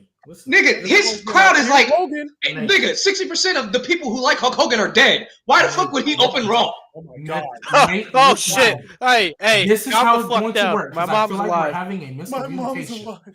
This is how this she is likes going Hogan. to work. This is how this is going to work, Nate, because I feel like we have a Nah, she's a Stone Cold fan. Triple H, yes, his music will be the first to hit. He's gonna come out, spit the water, have his moment. He's gonna start talking. He's gonna start talking. He's gonna hit us with the "Are you ready?" And then we're gonna get Hulk Hogan's music to hit. Let me tell you something, brother. And then we're gonna get another legend. We're gonna get another legend to come down. Everybody's gonna be yay, whatever. Why do you have? They're probably Stone Cold. They're probably Austin. Because I know how they booked the show. Anytime Hulk Hogan is there, he's one of the first. No, they just put him next to Titus O'Neil. What are you talking about? Okay. Brother. They really did that. That's fucking crazy. And then those three are going to be standing in the ring while Roman Reigns makes his entrance. Mo, are you a real American? Used to be. Till the racist allegations came out. Fucking. I used to love. I'm not gonna lie. The allegations didn't need to come. I hate that his theme is a bad. I used to love Hulk Hogan. His theme is so good. I don't think I've ever loved Hulk Hogan because I had John Cena, so I was like. I like both. Hulk Hogan was. I never disliked him though. I was that weird kid that loved Christian. So everybody I knew loved Christian. That theme song though was. Was Christian's theme? Yeah. Oh yeah. The old one. Which one's better? Which one's better? The old one or no? I love the when you look inside your eyes, whatever the lyrics are. I love that one. That's my favorite. The old one. That's what I'm saying. Yeah. They're the same. The female version. Or like the yes. female version. Yes. I didn't like that theme, but it was alright. It was cool. I like the male version. I like the remix better. I like the remix. Yeah, I'm not gonna lie. Can we get? Oh, that's another thing I want to see in 2025. We need new music. Yeah, we need Def Rebel to get. Yeah, Def Rebel. We need to. We need take the Def Rebel stages for each show. Yeah, I need them back. I need Rebel Heart back when Johnny Gargano eventually goes back to babyface. I need the original Rebel Heart. Triple H, you got motherfuckers on Twitter like remixing songs for free, and they're better than Def Rebel. So like, hire one of these motherfuckers, please. Yeah. Shit. Hey, somebody thinks I gotta be. And I swerve and I hit that corner. Whoa. John Cena when he turned you. No. Hey, Swerve. Just give that to Swerve. Just give that to Swerve. No cap. Oh, no, that's sick work. Aura. Nah, that is crazy. Aura. All right, y'all. Thank you guys for coming. Or Mello. First give episode it to of 2025, bro. man. We got big things coming for y'all this year, so make sure y'all subscribe to the channel. As always, bro, it's been a while, but I'll be almost like you, bro. Starting off the year right, bro. Wait, Nate ain't hit the pose in a minute, bro. Yeah, you gotta give Nate Yeah, you gotta let Nate hit the pose. He ain't done a minute. Starting off the year right, bro. Yeah.